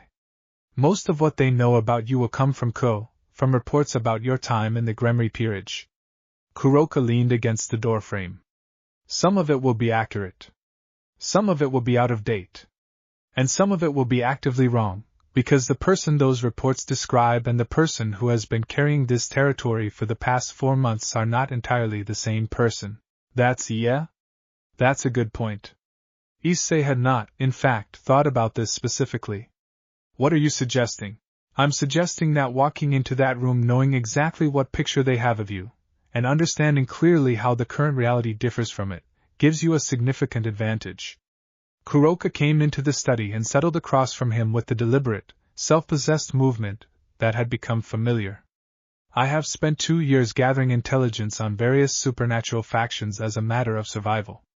I know what the 3 factions' general understanding of the Sekyudai is, as of roughly 6 months ago. I can tell you where that picture is accurate, and where you will surprise them, if you want to know. Issei looked at her for a moment. The offer was practical, useful, exactly the kind of thing that their working relationship over the past weeks would naturally produce. And it was also something else, the specific investment of someone who had decided, in the way that Kuroka decided things, quietly and without announcement, that the outcome of this meeting mattered to her, and that she was therefore going to do what she could to improve it. Yeah, he said. I'd like to know. They spent 2 hours going through it, Kuroka laying out, with the methodical precision that characterized everything she did, the general understanding that the 3 factions had of the Sekyudai, the common assumptions about his power level, his tactical inclinations, his relationship to Devil Society, his nature as a combatant. She was thorough and specific and occasionally wry, pointing out particular misconceptions with the dry humor of someone who has watched from the outside for long enough to find certain things genuinely amusing. They think you are primarily a brawler, she said at one point. The reports from Kuoh consistently describe you in terms of raw power and straightforward combat. There is very little in any faction's intelligence about your capacity for strategy, for institutional building, for the kind of patient, long-game diplomatic thinking that has characterized everything you've done here. That's because they never asked, Issei said, and the words came out without bitterness, simply a statement of fact. No. They didn't. Kuroka's eyes were steady on him. Which means that when you walk into that room, they will expect power, charm perhaps, and relatively little beyond that. What they will find is something considerably more complex. I think that will work in your favor, if you're aware of it, and prepared to use it deliberately rather than simply happening to them. Happening to them, Issei repeated, and found himself smiling slightly at the phrasing. You have a talent for surprising people in ways they don't feel threatened by, Kuroka said, with the matter-of-fact quality of a genuine observation. That is, in diplomatic contexts, extremely valuable. It means people lower their guard around you before they fully assess you. It's not deception. It's just how you present, and what you are is considerably more than what you present as. The gap between those two things is where the actual work gets done. She paused. I have watched you operate in this community for 2 weeks, Issei. The way the clan leaders talk to you now versus how they talked to you in the first week is significant. You move them, not by being what they expected, but by being something they didn't expect and finding that they preferred it. Issei looked at her, at the careful, deliberate honesty of the assessment, and thought about what it had cost her to be that honest, how long it had been since she'd been in a situation where honest assessment of someone's actual qualities was something she could offer freely, without calculation about how it might be used against her. Thank you, he said. That's really helpful. And I don't mean just the tactical stuff. Kuroka looked at him for a moment, and the fraction of unguardedness that had been appearing more often over the past 2 weeks was present again, brief and real. It's nothing, she said, which was the standard Kuroka denial, but the particular quality of it, the very slightly too quick delivery, told Issei that it was, in fact, something, and he accepted the denial with the diplomatic grace of someone who had learned when not to push. On the morning of the meeting, the shrine gathered. Not in any formal ceremony, nothing as structured as that. But Issei found, as he prepared, that the people he had come to know here found ways to pass through his orbit in the hours before departure.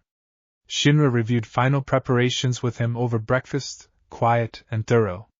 Kunu appeared mid-morning and spent 20 minutes showing him a new foxfire technique she'd developed, ostensibly for his viewing pleasure but clearly also as a way of being present, of contributing something that mattered to her on a morning that felt significant. Several of the older clan leaders stopped by to wish him well, formal on the surface but carrying something personal beneath it, the specific warmth of people who have placed genuine trust in someone and are now watching that trust go into the world to be tested. And Kuroka, who was staying at the shrine while Issei and Yasaka attended the meeting, found him in the courtyard just before departure and said, very quietly and without looking directly at him, that she hoped it went well, which from her was a statement of emotional investment that Issei recognized and accepted without pressing on. Yasaka came to him in the courtyard, dressed with the formal elegance that the situation required but carrying herself with the easy, grounded confidence that was simply her, and she took his hand and held it for a moment without saying anything. Ready? She asked finally. Issei looked back at the shrine.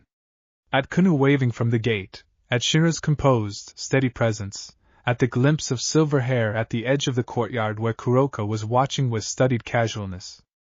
At the mountains around them, the snow still bright on the cedar slopes, the leylines humming their constant, patient song beneath everything. Yeah, he said. I'm ready. They left together into the winter morning, and behind them, the shrine settled into the particular quality of waiting that is its own kind of faith. The faith of people who have sent something important out into the world and who understand, in the bone-deep way of those who have learned this lesson through long experience, that what you've built is what comes back to you. Kyoto had built, over the past 4 months, something worth sending. And whatever came back from the meeting in those neutral mountains, whatever the 3 factions decided about the world they were all trying to protect together, the Yokai faction would meet it from a position of something it had not had in centuries. Not just strength. Not just the power of a Senjutsu Dragon Guardian, or the ancient authority of an intact and thriving leyline network. Something older and more durable than either of those. A community. A home. A set of people who had chosen each other, freely and fully, and who would still be there regardless of what the world outside decided to do about it. That, Issei thought, as the mountain road curved away from the shrine and toward the wider world, was enough. More than enough. That was everything. Chapter 13. The neutral facility in the mountains between Kyoto and Nara was older than anyone present, and it had the particular quality of very old places that have seen a great deal and formed opinions about none of it. Stone buildings, low and solid, arranged around a central courtyard where a large pine tree had been growing for what the placard on its base said was approximately 800 years. Snow lay in precise lines along the building eaves, undisturbed, and the air carried the cold clarity of high altitude and considerable spiritual density, the kind of place where the boundary between the natural world and everything beyond it was thin without being threatening. Issei stood in the courtyard with Yasaka, watching the other delegations arrive, and used the waiting time for exactly the purpose Kuroka had suggested: observation, updating, calibrating the gap between what the people around him expected and what he was actually going to give them. The fallen angel delegation arrived first. Azazel was exactly as Shinra had described, a man of evident intelligence and equally evident unconventionality, dark hair and the kind of casual confidence that came from genuinely not caring very much about other people's assessments of him, which was different from arrogance in a way that Issei found immediately recognizable. He had 12 black wings folded compactly against his back and the eyes of someone who was already running calculations while appearing to do nothing at all. He saw Issei immediately, and the recognition in his expression was genuine and warm in the specific way of someone encountering a subject of long intellectual interest in person for the first time. "The Security," Azazel said, crossing the courtyard toward them with the relaxed stride of someone in his own element regardless of whose building he was in. "And looking considerably less like the reports from Kuoh than I expected, which is interesting."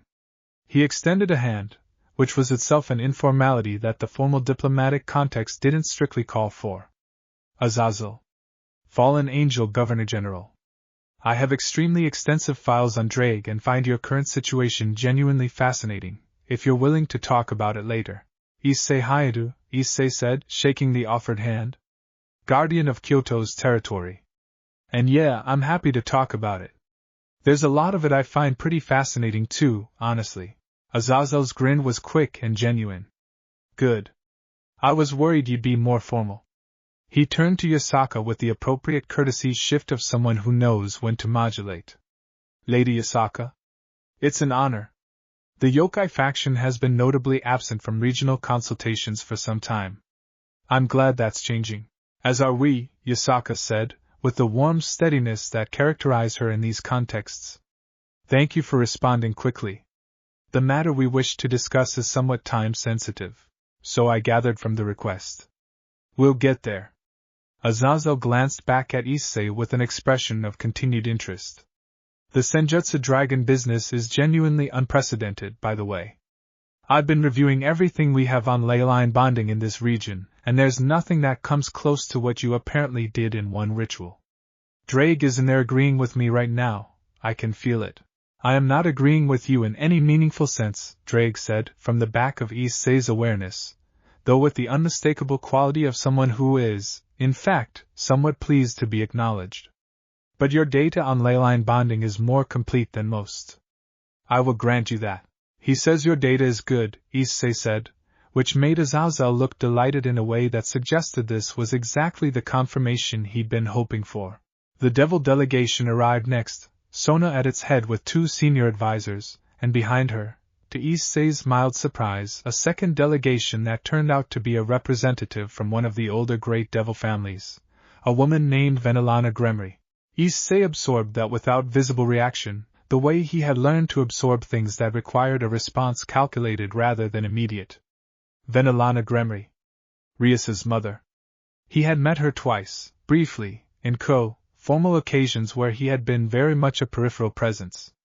He remembered her as someone who carried a great deal of authority in a way that felt entirely natural to her, unhurried and absolute, the way certain very old things carry their weight.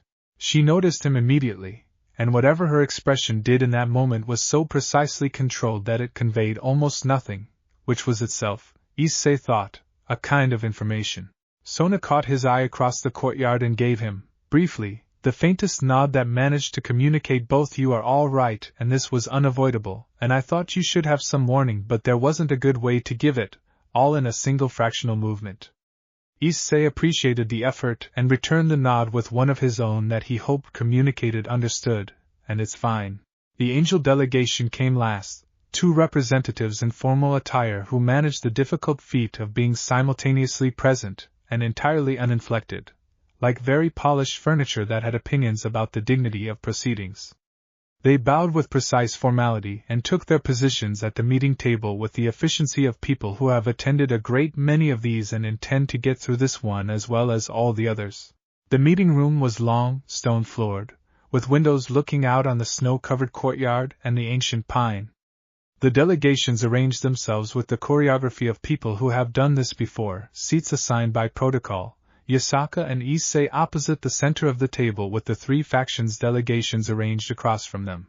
Yasaka opened. Issei had watched her prepare for this, had been in the room as she refined what she wanted to say, and listening to her now he recognized the care in it, the way every word was positioned for maximum clarity and minimum unnecessary defensiveness, the way she framed the Yokai faction's position not as a request for rescue but as an offer of mutual benefit. The Yokai faction has maintained its neutrality for generations, she said, her voice carrying the low, precise quality that commanded attention without demanding it. That neutrality was never hostility, and never indifference to the broader supernatural world's well-being. It was, rather, a choice made at a specific historical moment, and maintained long past the point where the conditions that justified it still existed. She looked around the table, her gaze moving from face to face without hurry. The world changed. The peace agreement between your three factions changed it further, in ways that created new possibilities. And recent developments have made it clear to us that remaining outside the framework that peace agreement established is no longer serving either us or the wider community we share territory with. She presented the evidence then, the historical pattern Shinra had identified, the timeline of hero faction activity against the territory, the discovery of the war disruption devices. She presented it cleanly and without dramatic embellishment, the facts arranged to speak for themselves, and Issei watched the room absorb them. Azazel's expression went sharper and more focused as the information developed. The Citri advisors exchanged glances at certain points. Venelana Gremory's composure did not waver, but there was a quality of heightened attention in her stillness that told Issei she was processing with more urgency than her surface suggested. The angel representatives took notes. When Yasaka finished, Azazel spoke first. The device design you're describing, he said, and his tone had shifted to the focused directness of a technician engaging with a technical problem. The inversion construct embedded in existing ward architecture. We've seen something similar in 2 other locations over the past 8 months. The specifics varied, but the core mechanism was the same. He looked at Issei. You said someone on your team was able to identify these constructs by their energy signature. Who? A practitioner who has direct experience with them from a previous incident in Tohoku, Issei said, giving Kuroka's information without giving her identity, which had been the agreement. The technique for identifying and removing them was developed based on that experience. I'd like to talk to that practitioner, Azazel said. Not for interrogation purposes. Because if they can identify these things reliably, that is a capability that would be extremely useful to have on the record and available to multiple factions, given the apparent scope of the hero faction's current campaign. I'll see if that's possible, Issei said. It's their choice. Azazel accepted this with a nod that suggested he found the caveat reasonable, which Issei noted. The conversation moved through its various stages with the particular efficiency of meetings among people who have prepared well, the initial presentations giving way to substantive exchange, the exchange developing into specific areas of cooperation. Shared intelligence about hero faction activity in the region. Coordinated monitoring of border areas outside Yokai territory where the faction had also been active. The specific question of what support looked like if the hero faction moved against the territory before the new diplomatic framework was fully established. It was on this last point that Venelana Gremory spoke for the first time, and her voice had the particular quality that Issei had remembered from Kuoh, something ancient and certain in it, unhurried because it had no need to hurry. The Gremory family, she said, has maintained interests in the Kansai region for several centuries. The stability of the region, including the stability of yokai territories that serve as buffer zones between settled devil communities and areas of historical hero faction activity, is directly relevant to those interests. She paused. I would propose that the Gremory family commit to a formal non-interference agreement with the Yokai faction, establishing mutual recognition of territorial boundaries and a framework for information sharing. This is separate from the three factions' official position, which my presence here is not intended to represent formally. It is a house-level commitment, within my authority to make independently. Yasaka received this without visible surprise, which told Issei that she had, perhaps, been expecting something like it, or had been informed in advance through some channel he wasn't aware of. That is a generous offer, Yasaka said, with the precise warmth of someone accepting something genuinely welcome without making more of it than is strategically helpful. The Yokai faction would welcome such an agreement, and I believe we can discuss its specifics productively today. Issei was aware, at the edge of his attention, that Venelana had glanced at him once during this exchange. Not with hostility. With the particular, measuring quality of someone reassessing a situation based on new information. He met the look directly, with the steady openness that had characterized everything he'd done since coming to Kyoto, and held it for a moment before returning his attention to the table. Later, during a break in the formal proceedings, he found himself standing near the ancient pine with a cup of tea that someone had pressed into his hands, and Venelana Gremory appeared beside him with the particular quality of someone who has arranged a specific opportunity, and is now making use of it. Issei Hyoudou, she said. Not dismissively. Not condescendingly. Simply with a quality of attention that suggested she was looking at something and describing what she saw. Lady Gremory, he said. You have built something impressive here, she said directly, without preamble. In a very short time, with no resources, no political backing, and a history that many would have considered a significant liability. I have been watching the reports from this region with considerable interest over the past several months. A pause. I will say something that I do not typically say in formal contexts, Issei. There are people in my house who regret how certain things were handled in Kuoh. That regret is genuine. I believe you should know it exists. Issei looked at the ancient pine, at the snow on its branches, at the gray winter sky beyond the courtyard walls. He thought about Rias. About Akino, about Kiba, about Kaneko who had a sister she never talked about. About the raiding game and the 15 seconds that had changed the direction of everything. I appreciate that, he said, and found that he meant it, without bitterness and without false lightness, just the clean, simple truth. And I hope they know that I'm okay. Better than okay, honestly.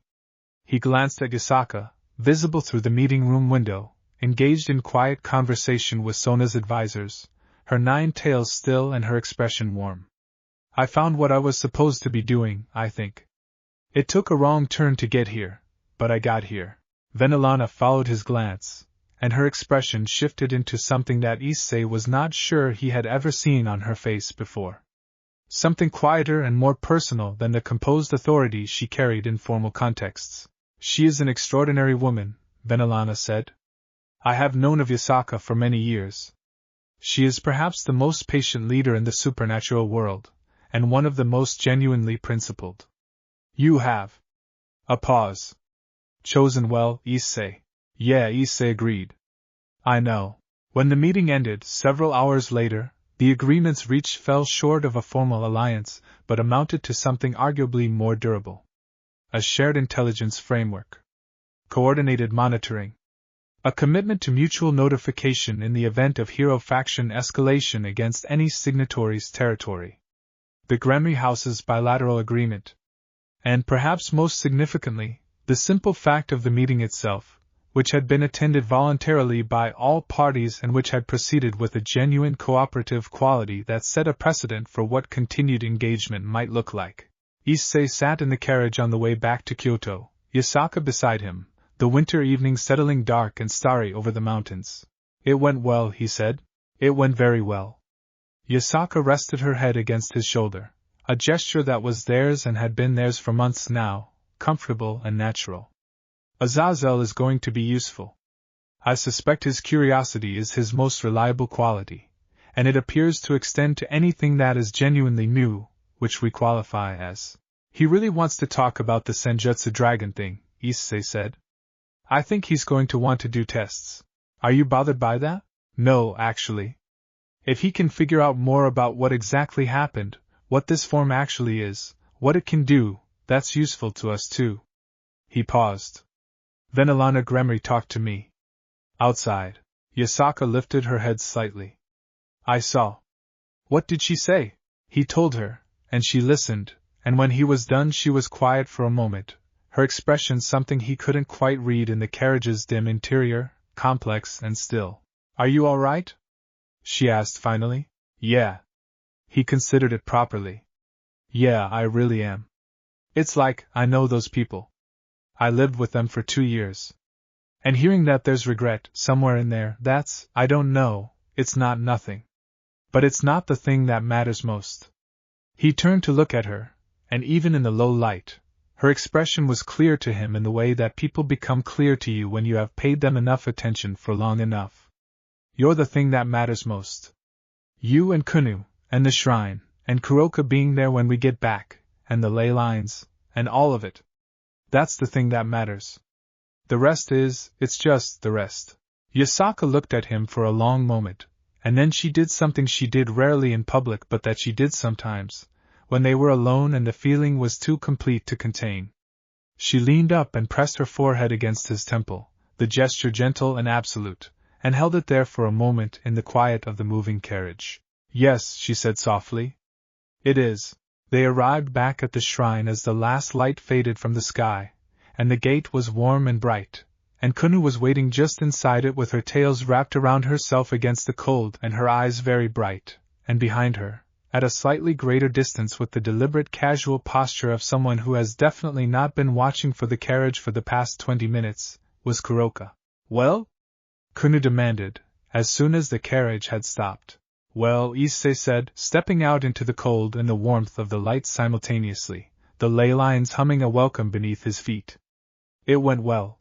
Kuno's face broke into the fierce, uncomplicated joy of a child who has been worried about something important, and has just been told the worry was unnecessary, and she closed the remaining distance between them with her usual complete disregard for dignity or restraint, and Issei caught her and held on, and over her head, he met Kuroka's eyes across the courtyard.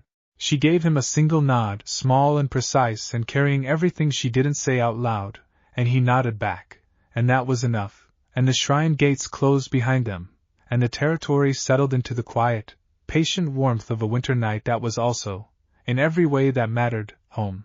Chapter 14. 3 weeks after the three factions meeting, the hero faction came in force. They came at night, on a Thursday, between 2 and 3 in the morning, when the winter cold was at its deepest and the shrine lay quiet under a sky crowded with stars. Issei was asleep when the boundary ward screamed. He was on his feet before he was fully awake, the boosted gear materializing on his arm with a flash of crimson light that lit up his quarters like a flare, the green jewel blazing, Drake's presence surging forward with an urgency that bypassed all the patient stillness of the preceding months and went straight to something older and more immediate.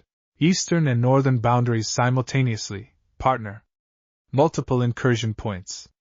At least 20 individuals. 20. Issei moved fast, dressing in seconds, mind already working through the territory map with the precision that 4 months of living inside it had built into him. Eastern and northern. That was 2 of the 9 anchor points, the Higashiyama and Kitayama anchors, the first and third counting east. The ones Kuroka had identified devices at.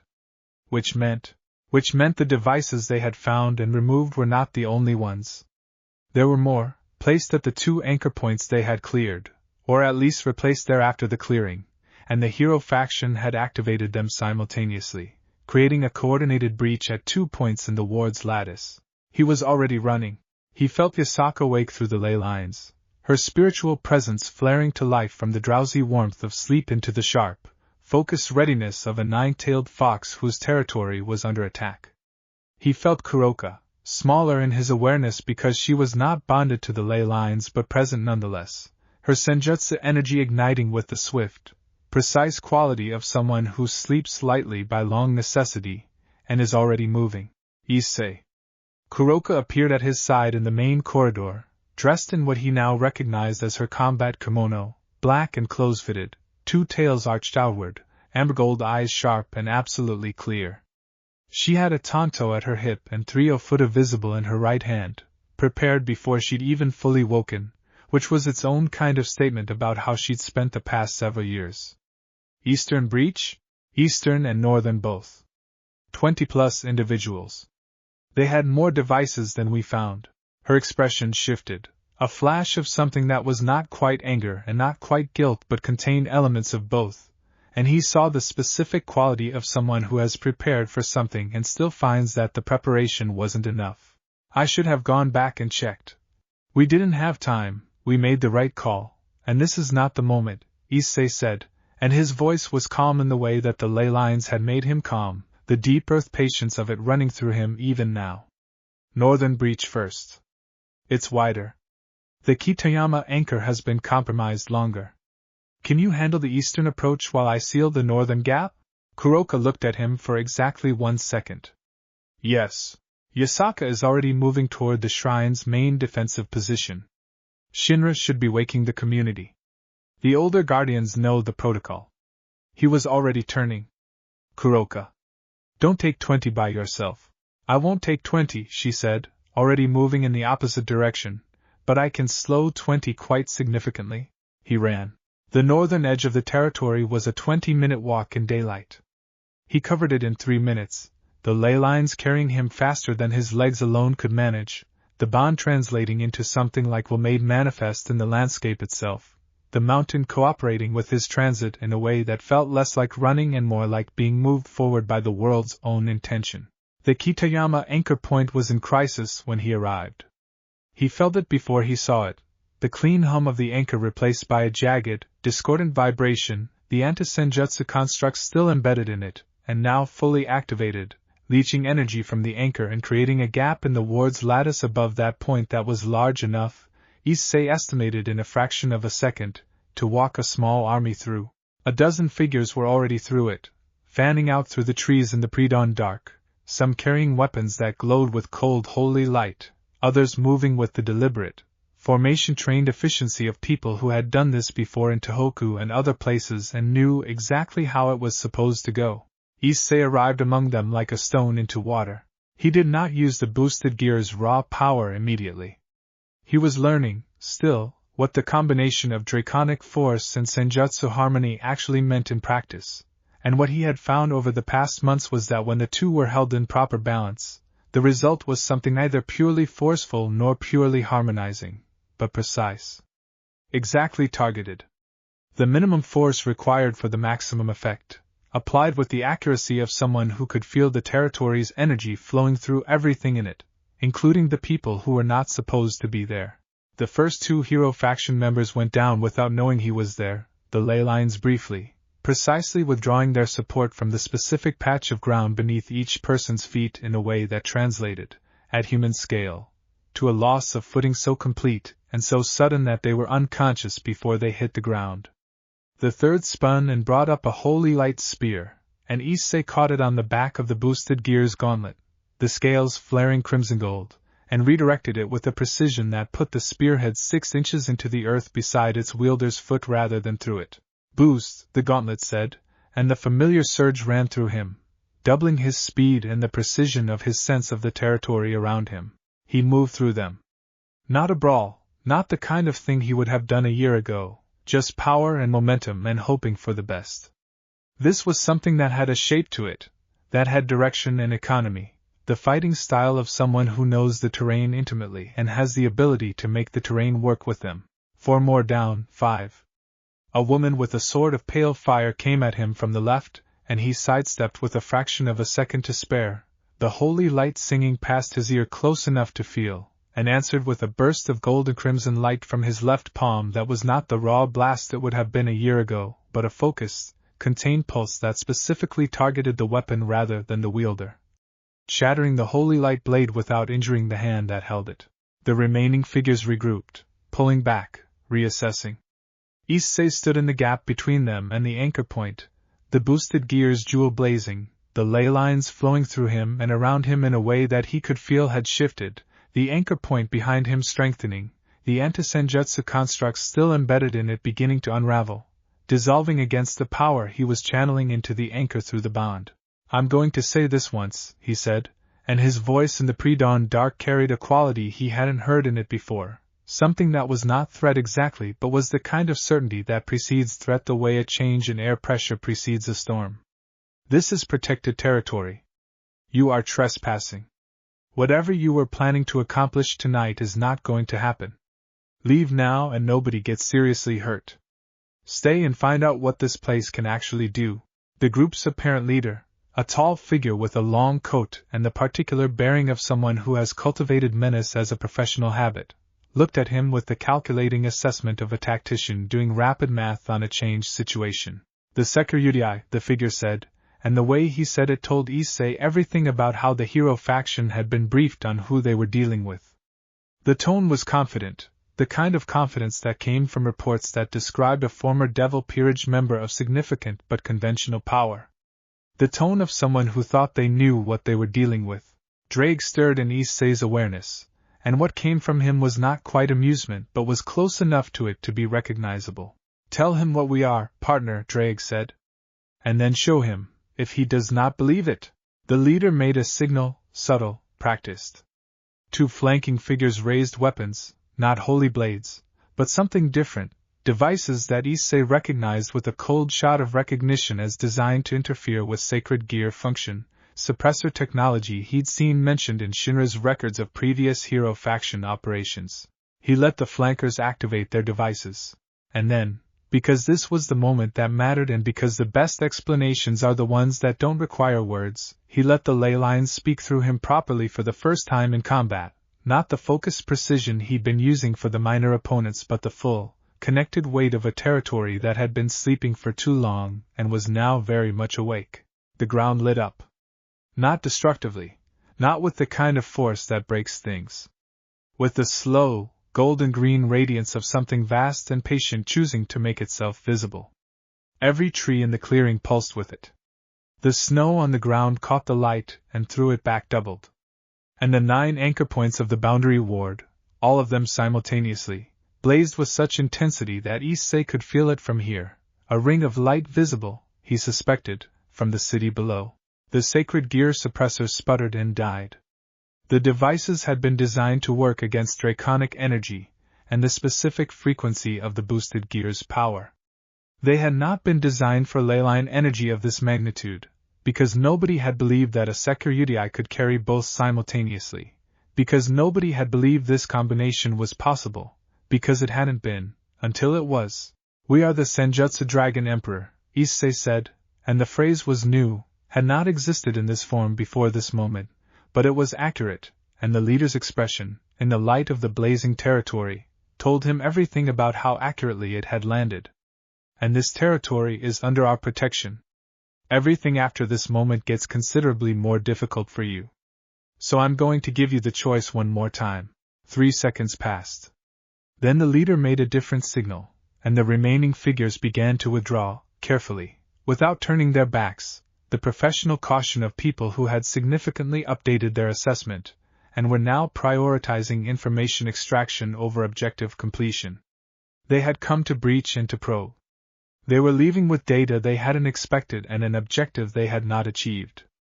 Issei let them go, which was the calculation he had made before the confrontation and which he held to now, because there was a difference between winning this fight and winning the larger one, and letting them report back what they had seen here tonight was, paradoxically, useful. Let them tell the hero faction what Kyoto actually was. Let the story of what happened here spread.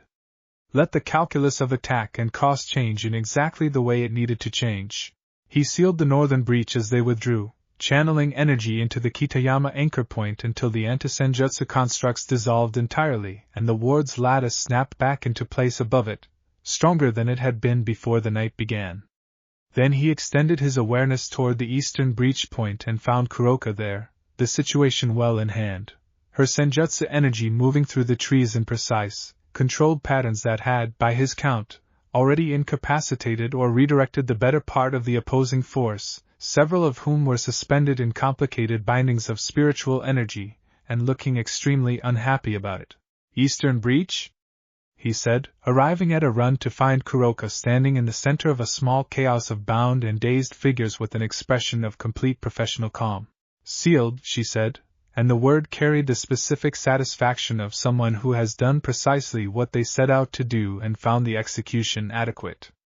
I found the constructs embedded in the anchor point. 4 of them, new placement, within the past 48 hours.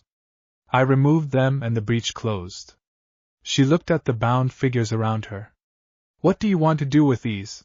Can you maintain the bindings until morning, and then we release them with a very clear message about what happens next time? Yes. Kuroka considered the bound figures with the detached assessment of a professional. The message being? That this territory is not going to be what they thought it was. And that they should tell everyone they know. He looked at the slowly brightening eastern horizon, the first gray of dawn beginning to push the stars back. And that if they want to find out how seriously we mean it, they're welcome to try again. Kuroka held his gaze for a moment. That is a more confident position than you could have taken 3 months ago. 3 months ago I didn't know what I was, Issei said. Now I do. She nodded, once, the small precise nod that was her version of thorough agreement, and the two of them stood together in the cold dawn on the eastern slope of the mountain. The bound hero faction operatives settled in the snow around them, the boundary ward humming whole and clean above, and the territory spread out below them, lit now with the first pale gold of a winter sunrise that came up slowly over the mountains and turned the snow on every surface to a fine, warm fire. By the time they got back to the shrine, Yasaka was waiting in the main courtyard with Shinra and Kunu, the 3 of them carrying the various expressions of people who have spent the preceding hour in controlled urgency, and have now permitted themselves to exhale.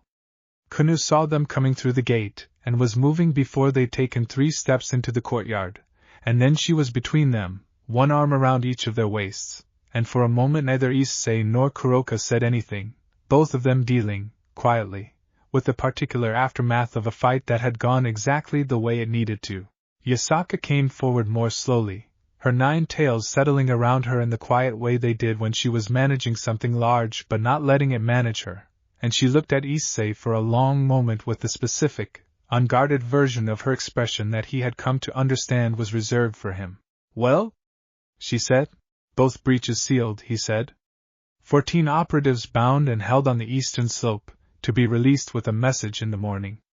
The northern group withdrew under their own power. No permanent injuries on either side. He paused. The ward is stronger now than it was before they arrived.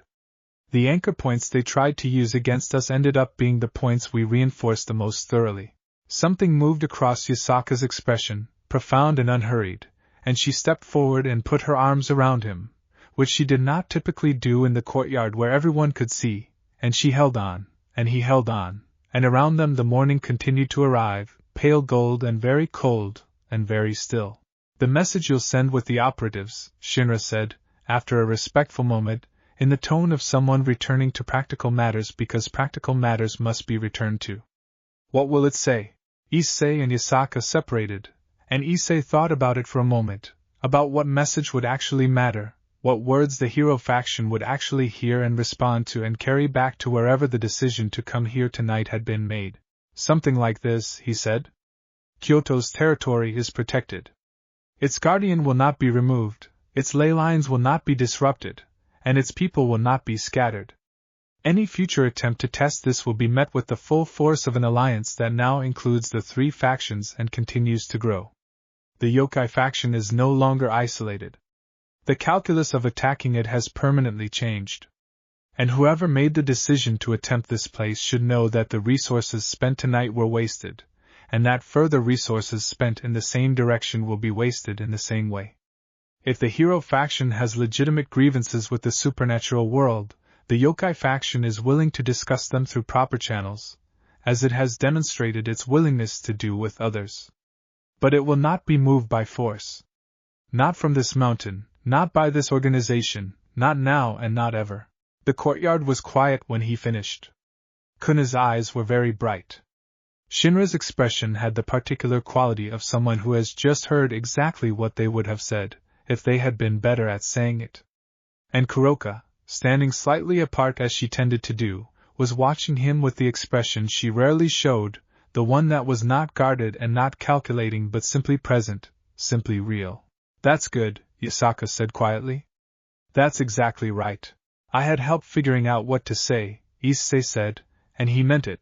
Because all of it was true, every word of the message had been shaped by the past 4 months, by Yasaka's patient wisdom and Shinra's long memory and Kuroka's hard-won intelligence and Kuna's fearless openness and the leylines themselves, the ancient, patient weight of a territory that had been waiting for someone to speak for it properly.